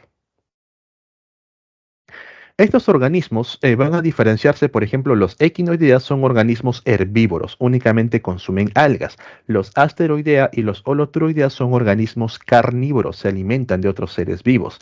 La locomoción ocurre a nivel de los ambulacros, sobre todo para los dos primeros. Los ambulacros vienen a ser una especie de pieza a modo de ventosa que presenta una ampolla, presenta un podio, con los cuales se adhieren fuertemente a las superficies. En el caso de las estrellas está presente en cada uno de los bracitos. En el caso de los erizos, únicamente en la parte inferior, por aquí. Vamos a ver una gran cantidad de piezas ambulacrales. Todos estos equinodermos presentan el sistema acuífero, el cual está controlado por una estructura llamada el madreporito. En algunos textos lo encuentras como madreporita. Es lo mismo, madreporito, madreporita. El sistema acuífero es un sistema muy importante porque va a controlar básicamente todas las funciones del organismo. Por ejemplo, cuando el organismo realiza el proceso de digestión para que las paredes estomacales puedan comprimirse, el madreporito captura agua.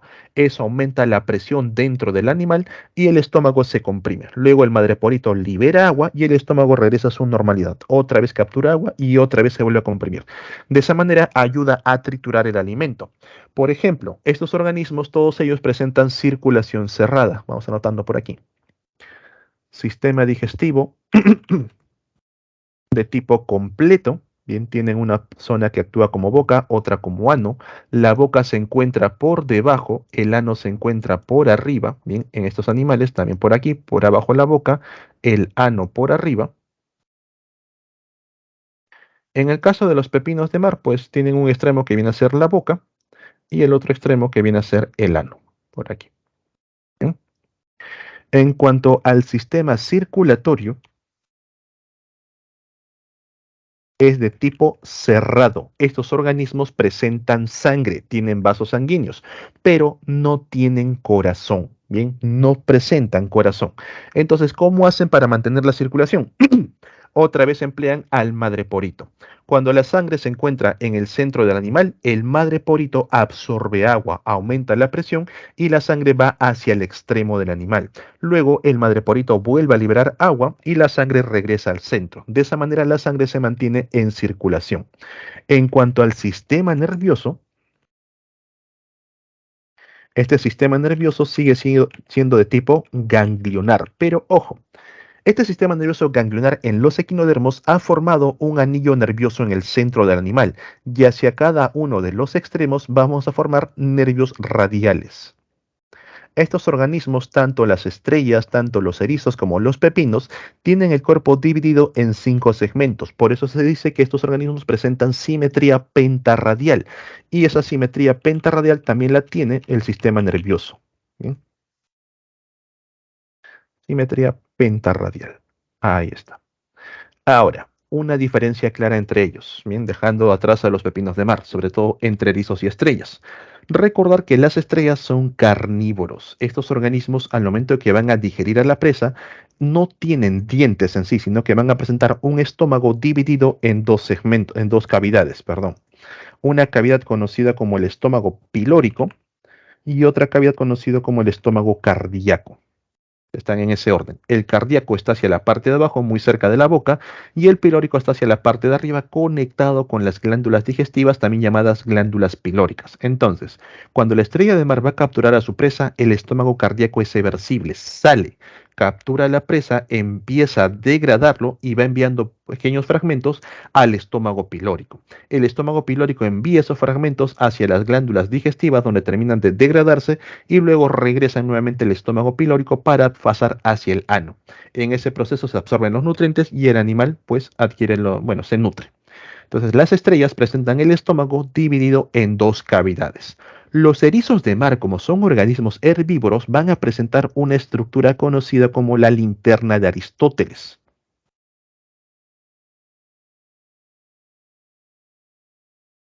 Esta linterna de Aristóteles es una estructura en forma como si fuese un pequeño barrilito con dientes en un extremo. Lo vas a ver algo así, en el centro del animal, hacia abajo, más o menos por aquí. En la parte de abajo, ya hacia la parte de la boca, vas a ver unos dientecitos triangulares.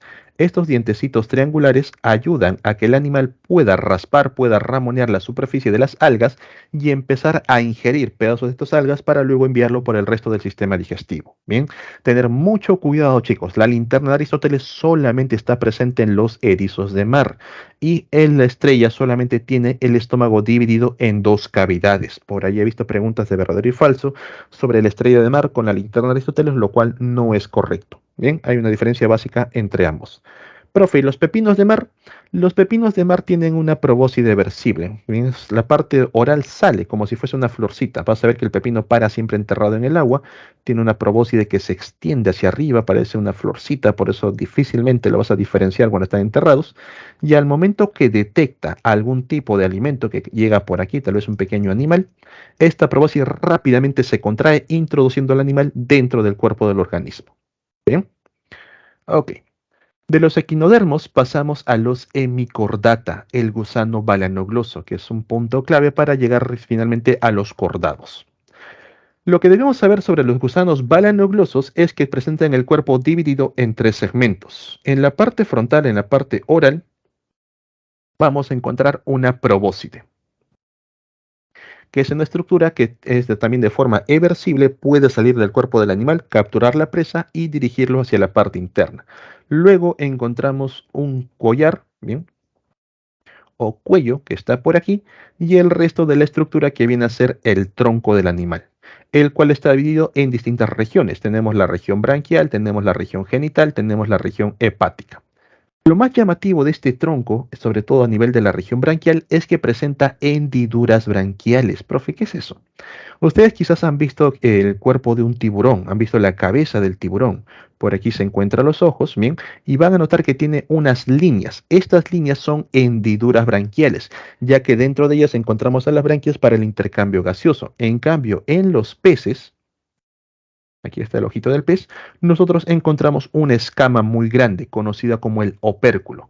Debajo de esta escama recién vamos a encontrar a las branquias. Bien, entonces los gusanos balanoglosos desarrollaron por primera vez lo que viene a ser las hendiduras branquiales, que son estructuras que van a permitirle realizar intercambio gaseoso. Presentan la estomocorda, que viene a ser esta estructura de la probóscide conectada con el estómago. Bien, todo eso es estomocorda, son sedentarios y marinos. Son organismos marinos de por sí. ¿Ok? Simplemente eso, chicos, sobre el filum hemicordata. Cuerpo dividido en tres secciones, lo que viene a ser la probóscide, el cuello collar, la parte del tronco, donde encontramos la región branquial, la región genital, la región hepática, y la presencia de estomocorda, que viene a ser la estructura eversible, la probóscide unida al estómago, y hendiduras branquiales. Estas líneas en el cuerpo para realizar intercambio gaseoso. Finalmente llegamos al grupo de los cordados, el filum cordata, pero tener mucho cuidado. Cuando hablamos de cordados, no piensen únicamente en los vertebrados. Dentro del filum cordata vamos a encontrar tres subfilum, los principales. Los subfilum urocordata, los urocordados también llamados tunicados, los cefalocordata, cefalocordados, y luego recién encontramos a los vertebrata, los vertebrados, donde nosotros pertenecemos. Bien. Las características básicas del filum cordata de los cordados es la presencia de hendiduras branquiales, las cuales van a ir evolucionando en el caso de los vertebrados. Vamos a colocarlo como check. Tenemos un cordón nervioso de posición dorsal y tenemos una notocorda la cual protege al cordón nervioso. Ayuda al cordón nervioso a mantenerse en una posición y también lo protege frente a los movimientos y otro tipo de daño que pueda ocurrir. Presentan simetría bilateral y como el cordón nervioso tiene posición dorsal, el sistema nervioso también es de posición dorsal. Bien, empezamos con los urocordata, también conocidos como tunicados. ¿Por qué reciben ese nombre de tunicados? Porque si observas el cuerpo del animal, pareciese que tuviesen una túnica encima, una pequeña capa que los recubre. Este animal va a presentar una alternancia de fases, donde encontramos una fase larvaria, donde el organismo es completamente móvil. Aquí ubicamos al cordón nervioso, la notocorda acompañado al cordón nervioso, y una fase adulto, donde es completamente inmóvil, son sésiles. En la etapa adulto, el cordón nervioso y la notocorda desaparecen, ya no van a estar presentes, únicamente en la etapa larval. Tienen el cuerpo en forma de barrilito con una túnica encima. Estos organismos presentan dos sifones, uno que viene a ser un sifón inhalante por donde absorben agua y otro que viene a ser un sifón exhalante por donde liberan el exceso de agua. Entonces, ingresa el agua junto con partículas alimenticias, pasa a través de una boca y vamos a notar aquí una estructura en forma de barrilito, donde están las hendiduras branquiales. Esto se le conoce como el endostilo. Estas hendiduras branquiales actúan como si fuesen un colador, atrapando las partículas alimenticias para que luego baje hacia un estómago y salgan los desechos a través del ano. Estos organismos son hermafroditas, presentan ambos sexos, tienen ovarios, tienen testículos y cada uno de ellos tiene sus propios conductos, bien sus conductos genitales para liberar los gametos. Entonces, el agua a medida que va ingresando solamente deja atrapado las partículas alimenticias, el resto sale llevándose de por sí a los desechos del sistema digestivo y ayudando a liberar los gametos al agua. Bien, la parte masculina liberando espermatozoides, la parte femenina liberando los óvulos.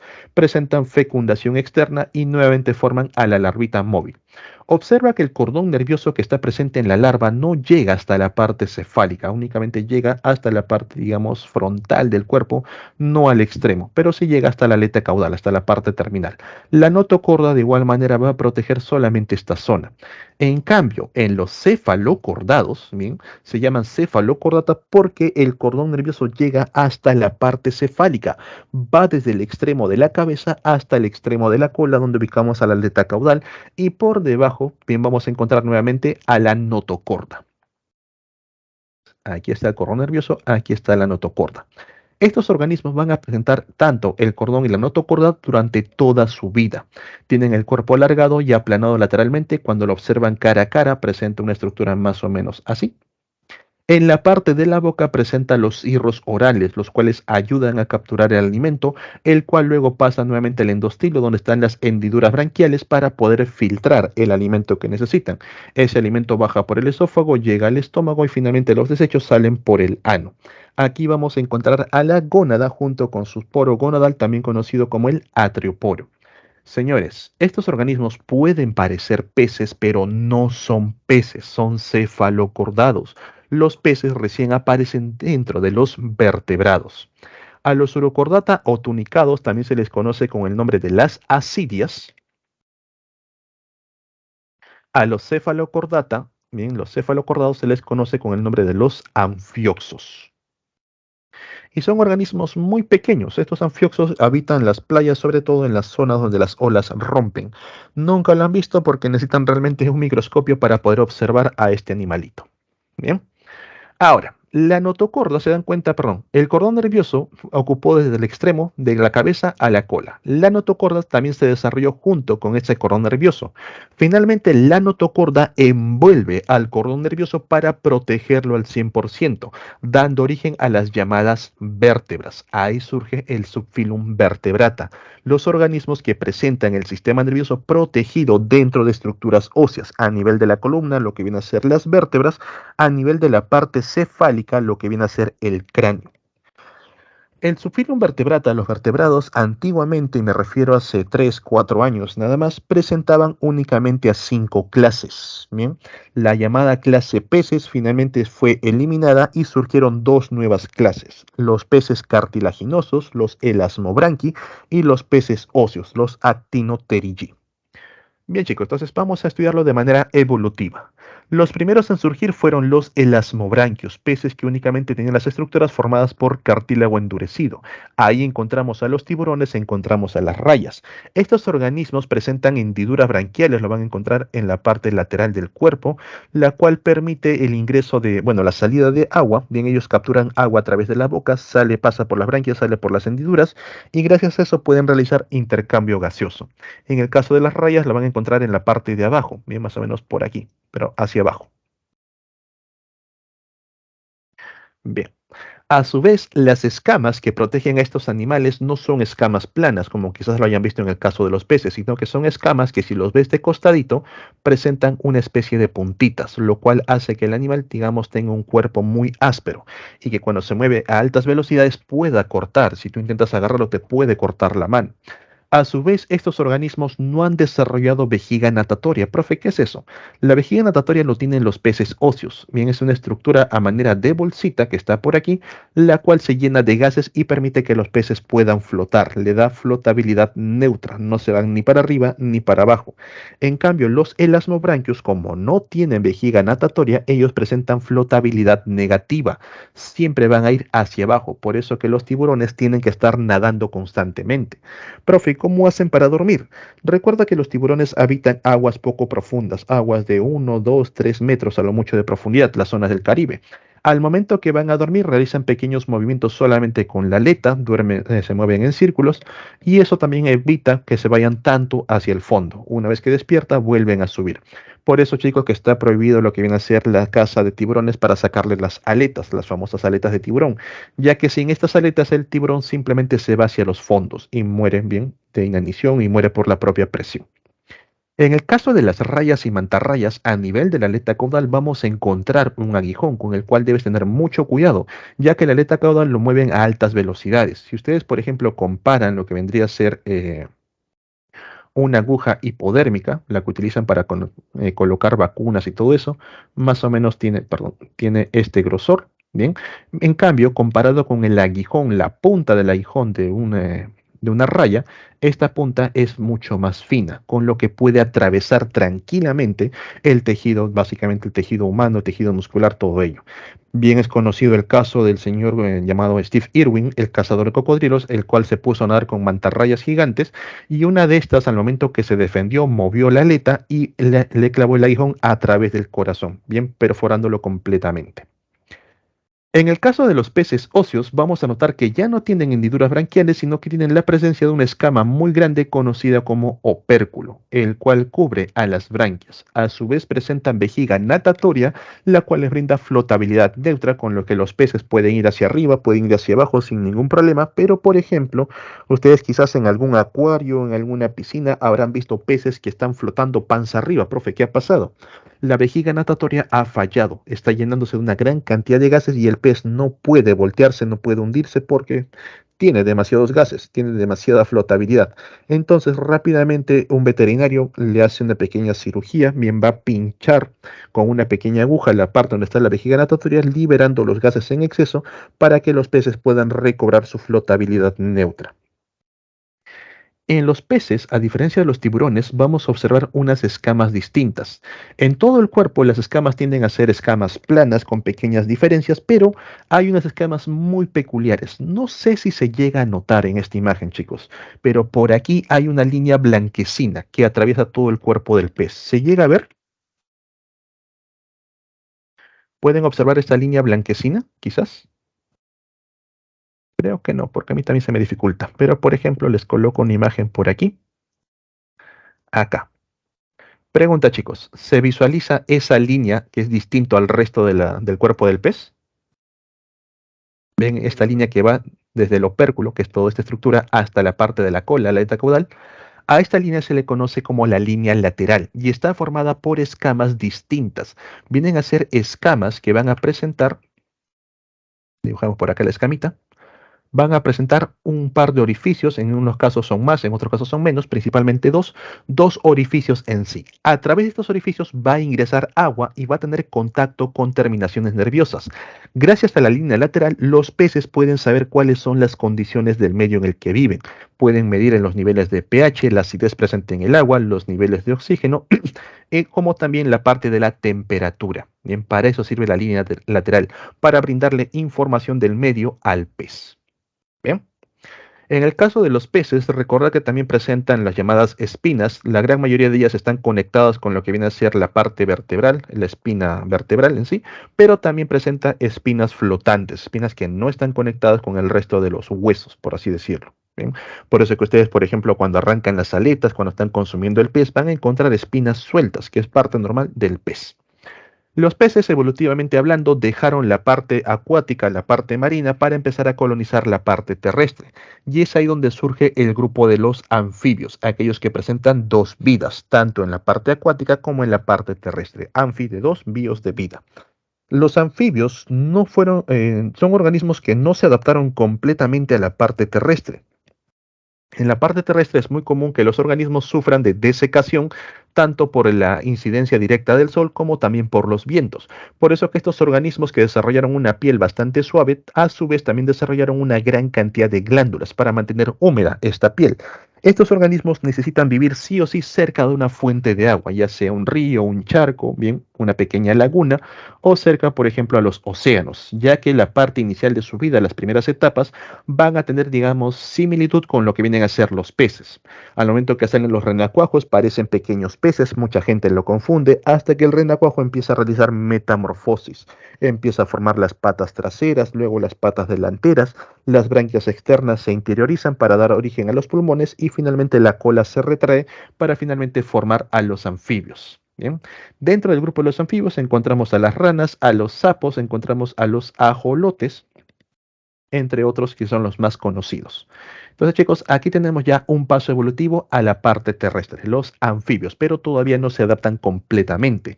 De los anfibios surgen evolutivamente los reptiles, los cuales ya se adaptaron perfectamente a las condiciones terrestres y desarrollaron escamas gruesas para poder resistir a la resequedad. Se llaman reptiles porque es la acción que ellos realizan al momento que se desplazan. Van a caminar, van a moverse con el vientre pegado al suelo. A eso se le conoce como reptar. Los reptiles también fueron los primeros en desarrollar dientes óseos. Bien, dientes formados por los huesos, verdaderos dientes. Profe, los tiburones no. Ellos presentan cartílago endurecido. Los peces no tienen dientes, por si acaso, profe, pero las pirañas utilizan sus dientes para poder comer. Son dientes entre comillas, ya que los peces no tienen dientes óseos, por así decirlo, sino que es tejido epitelial endurecido, como si fuese callosidades a nivel de la boca, que utilizan para poder masticar. Los anfibios lo pierden completamente, ellos tragan el alimento de manera entera, pero los reptiles ya desarrollaron dientes óseos, dientes formados directamente por hueso. Solo que estos dientes no tienen una, digamos,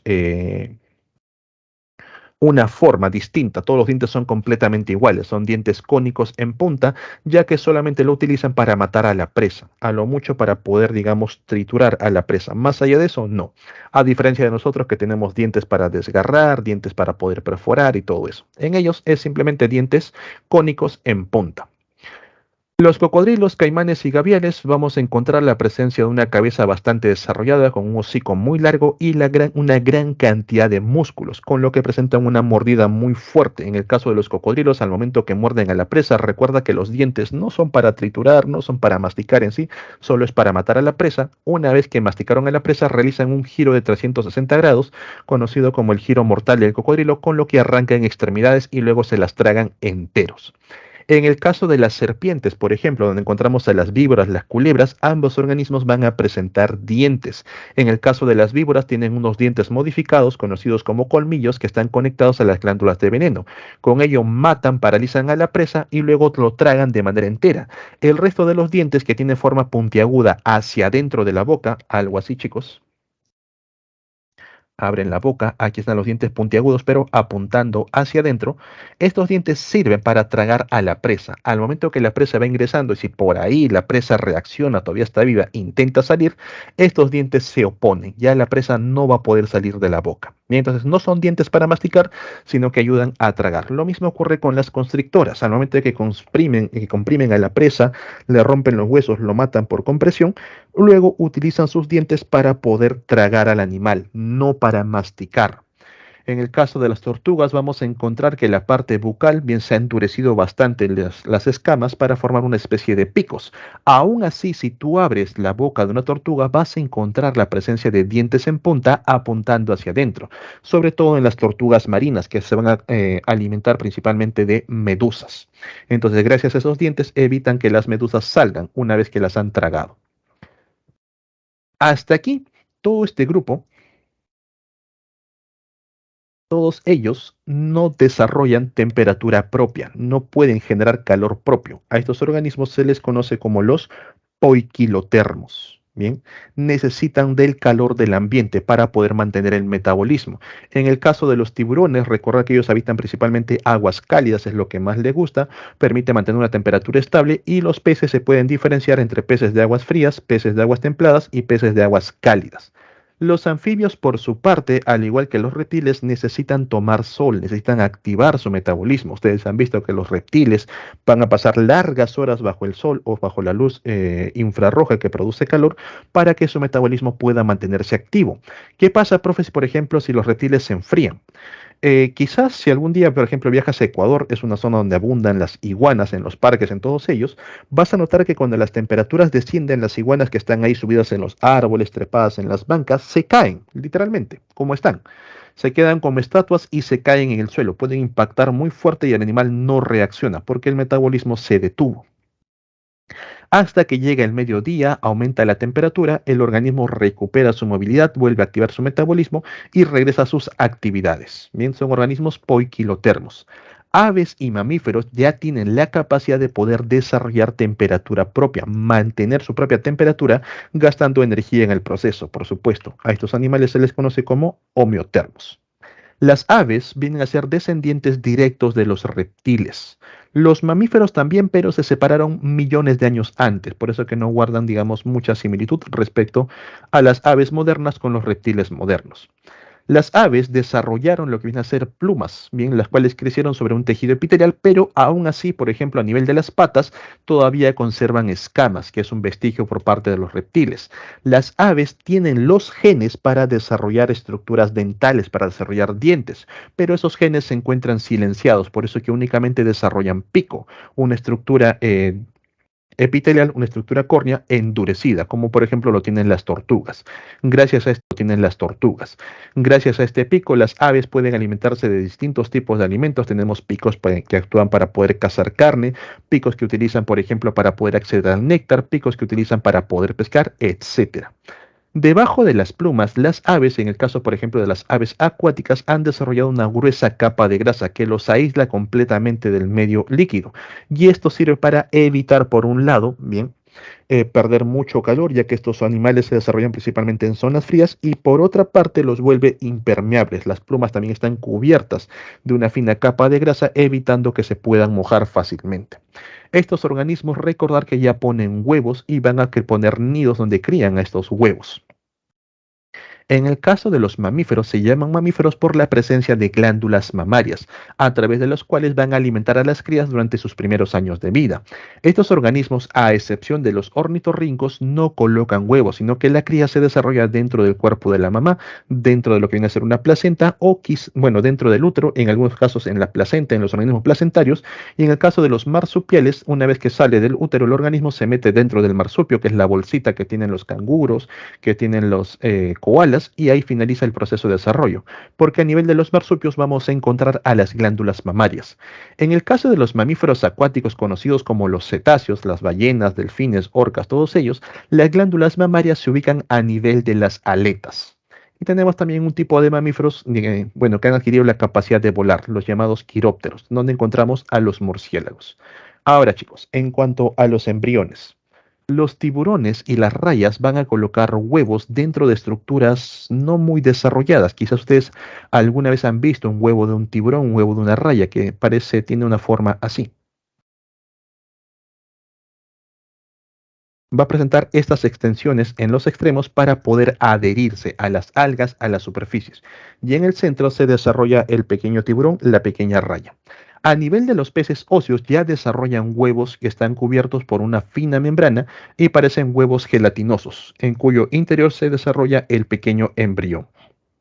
De igual manera lo tienen los anfibios. Mantienen a los huevos gelatinosos, ¿bien?, donde en el interior se desarrolla lo que viene a ser el embrión. A diferencia de los peces, los huevos que están completamente separados unos de otros, no están pegados. En el caso de los anfibios, sí. Estos huevos van a estar adheridos unos con otros y los pegan, por ejemplo, junto a los juncos, a las ramitas, cerca a las fuentes de agua. En los reptiles se desarrolló por primera vez una cubierta dura. Como ya están adaptados a condiciones terrestres, van a depositar los huevos en tierra, no pueden estar únicamente cubiertos por una membrana gelatinosa, ya que la tierra puede contaminar, los huevos van a ser muy frágiles, entonces desarrollan una estructura calcárea, formando por primera vez los huevos calcáreos. Si te preguntan alguna vez cuál fue primero, el huevo o la gallina, primero apareció el huevo, ya que las aves, evolutivamente hablando, aparecieron mucho después. En el caso de las aves, mantuvieron esa forma calcárea desarrollando estos huevos dentro de los nidos, y los mamíferos, a excepción de los ornitorrincos, bien, ya no desarrollan lo que quieren hacer los huevos, sino que crecen dentro de la placenta, perdón, dentro del útero. Y este útero puede formar parte de la placenta o parte del marsupio. Bien. Entonces, chicos, esto viene a ser la historia evolutiva y desarrollo de los llamados cordados. ¿Alguna duda, alguna consulta respecto a estos organismos? ¿Algo que no haya quedado claro? Me Profe, olvidaba. los peces óseos tienen un tipo de escama que les permite detectar la temperatura del ambiente. Sí. En cuanto tú observas a los peces óseos, vas a notar que la mayoría de escamas se parecen, a excepción de las escamas que forman la línea lateral.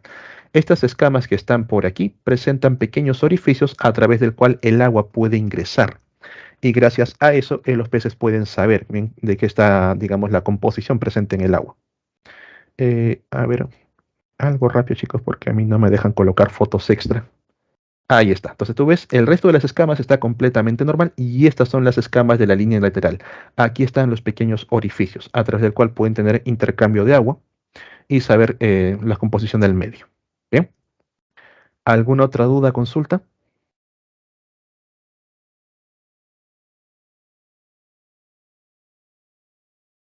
Bien, antes que me olvide, chicos, los mamíferos también se caracterizan, así como las aves desarrollaron plumas, los mamíferos desarrollaron pelo. Bien, tienen pelaje. Ninguno de los animales anteriores ha desarrollado pelaje.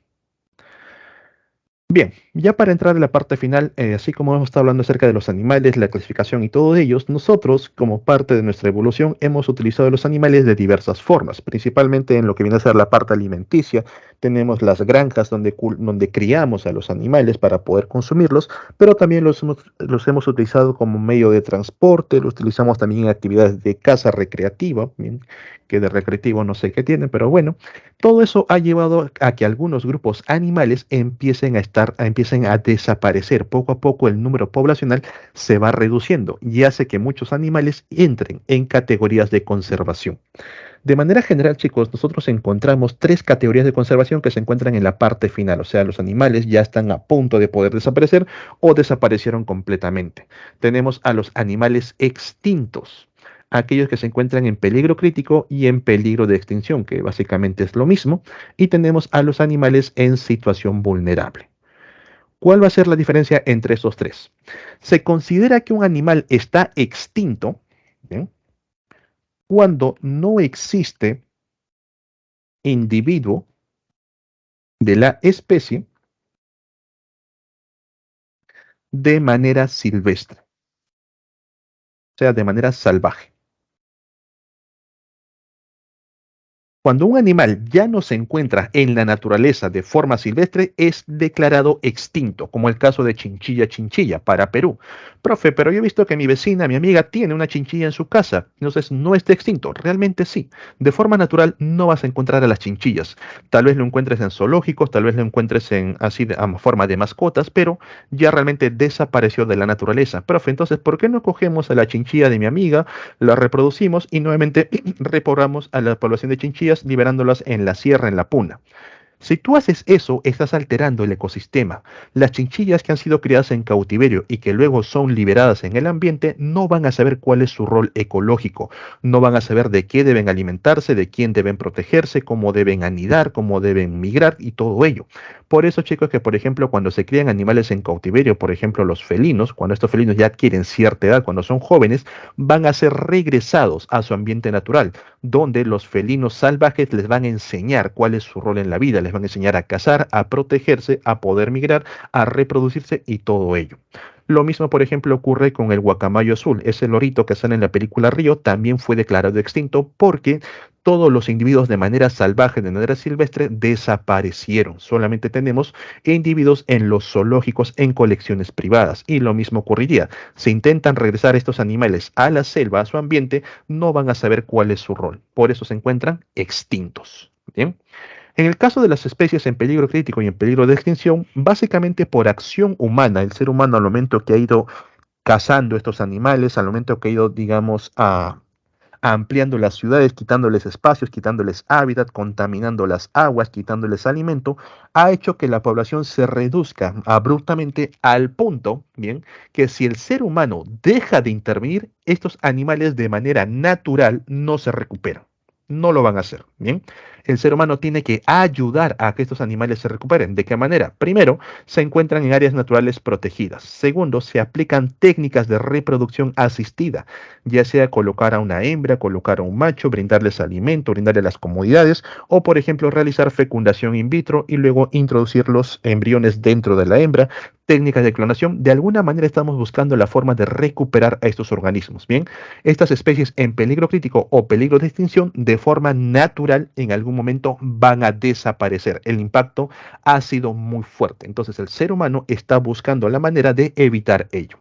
Señores, en las preguntas les van a colocar listas para reconocer si los animales son o no son de esta categoría. Aquí abajo les coloco las especies que ustedes deben aprender. Bien, traten de memorizar esta parte, si es un poco memorística, chicos. Entonces, tomen el screen y guárdenlo bien, estudienlo cada momento para que recuerden qué especies pertenecen a esta categoría.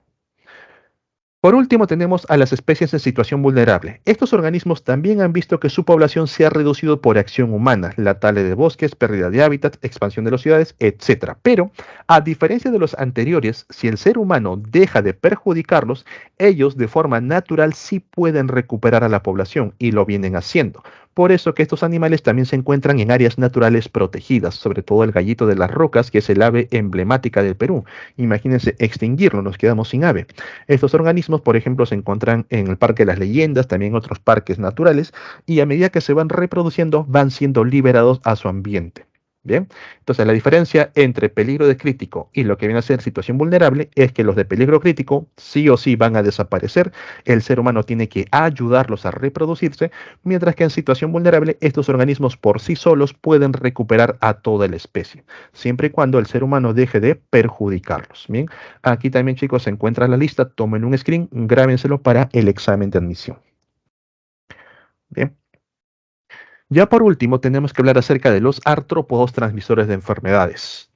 Tenemos artrópodos que causan daño directo, cuando ellos mismos son los causantes del problema. Y tenemos artrópodos de daño indirecto, cuando transportan al causante. Ese causante se le conoce como el patógeno.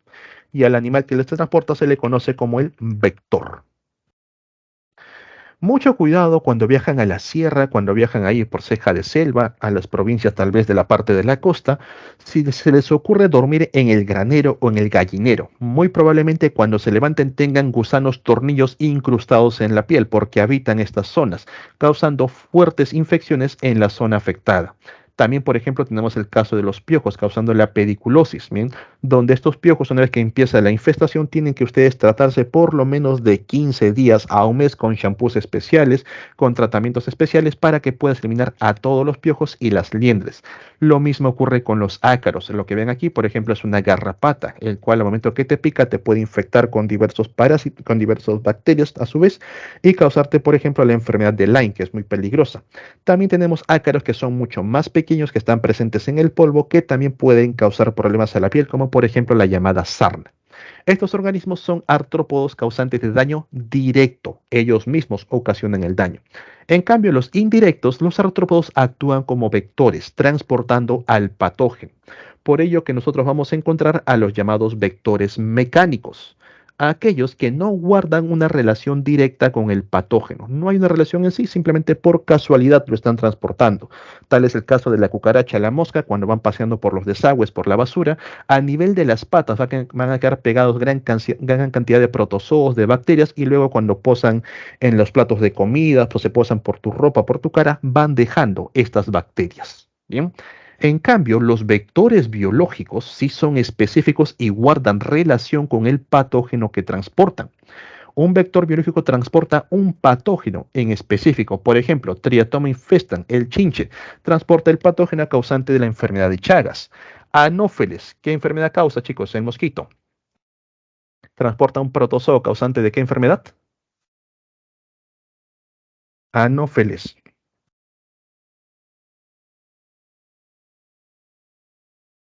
La malaria. Bien, no confundirlo con Aedes. No, Aedes transporta el dengue. Tener mucho cuidado porque San Marcos sí diferencia entre ambos. Bien, Anófeles para la malaria, paludismo correcto, Aedes para el dengue. Bien. La peste, bien que arrasó con un tercio de Europa, ¿quién fue el vector? ¿Quién transmitió la peste por toda Europa? ¿Quién es el vector de la peste, chicos? ¿La rata o la pulga de la rata? La pulga.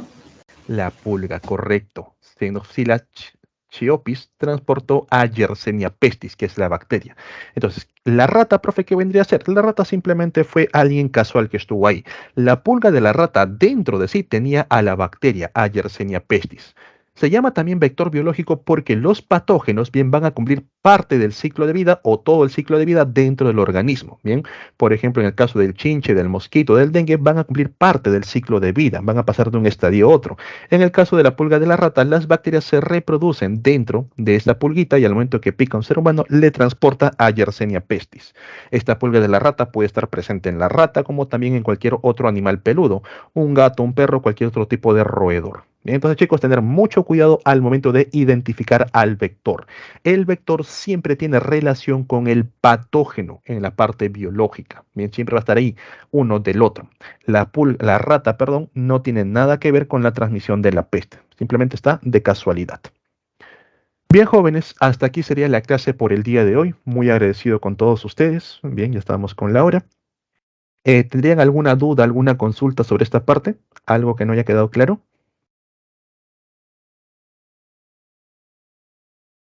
Ok.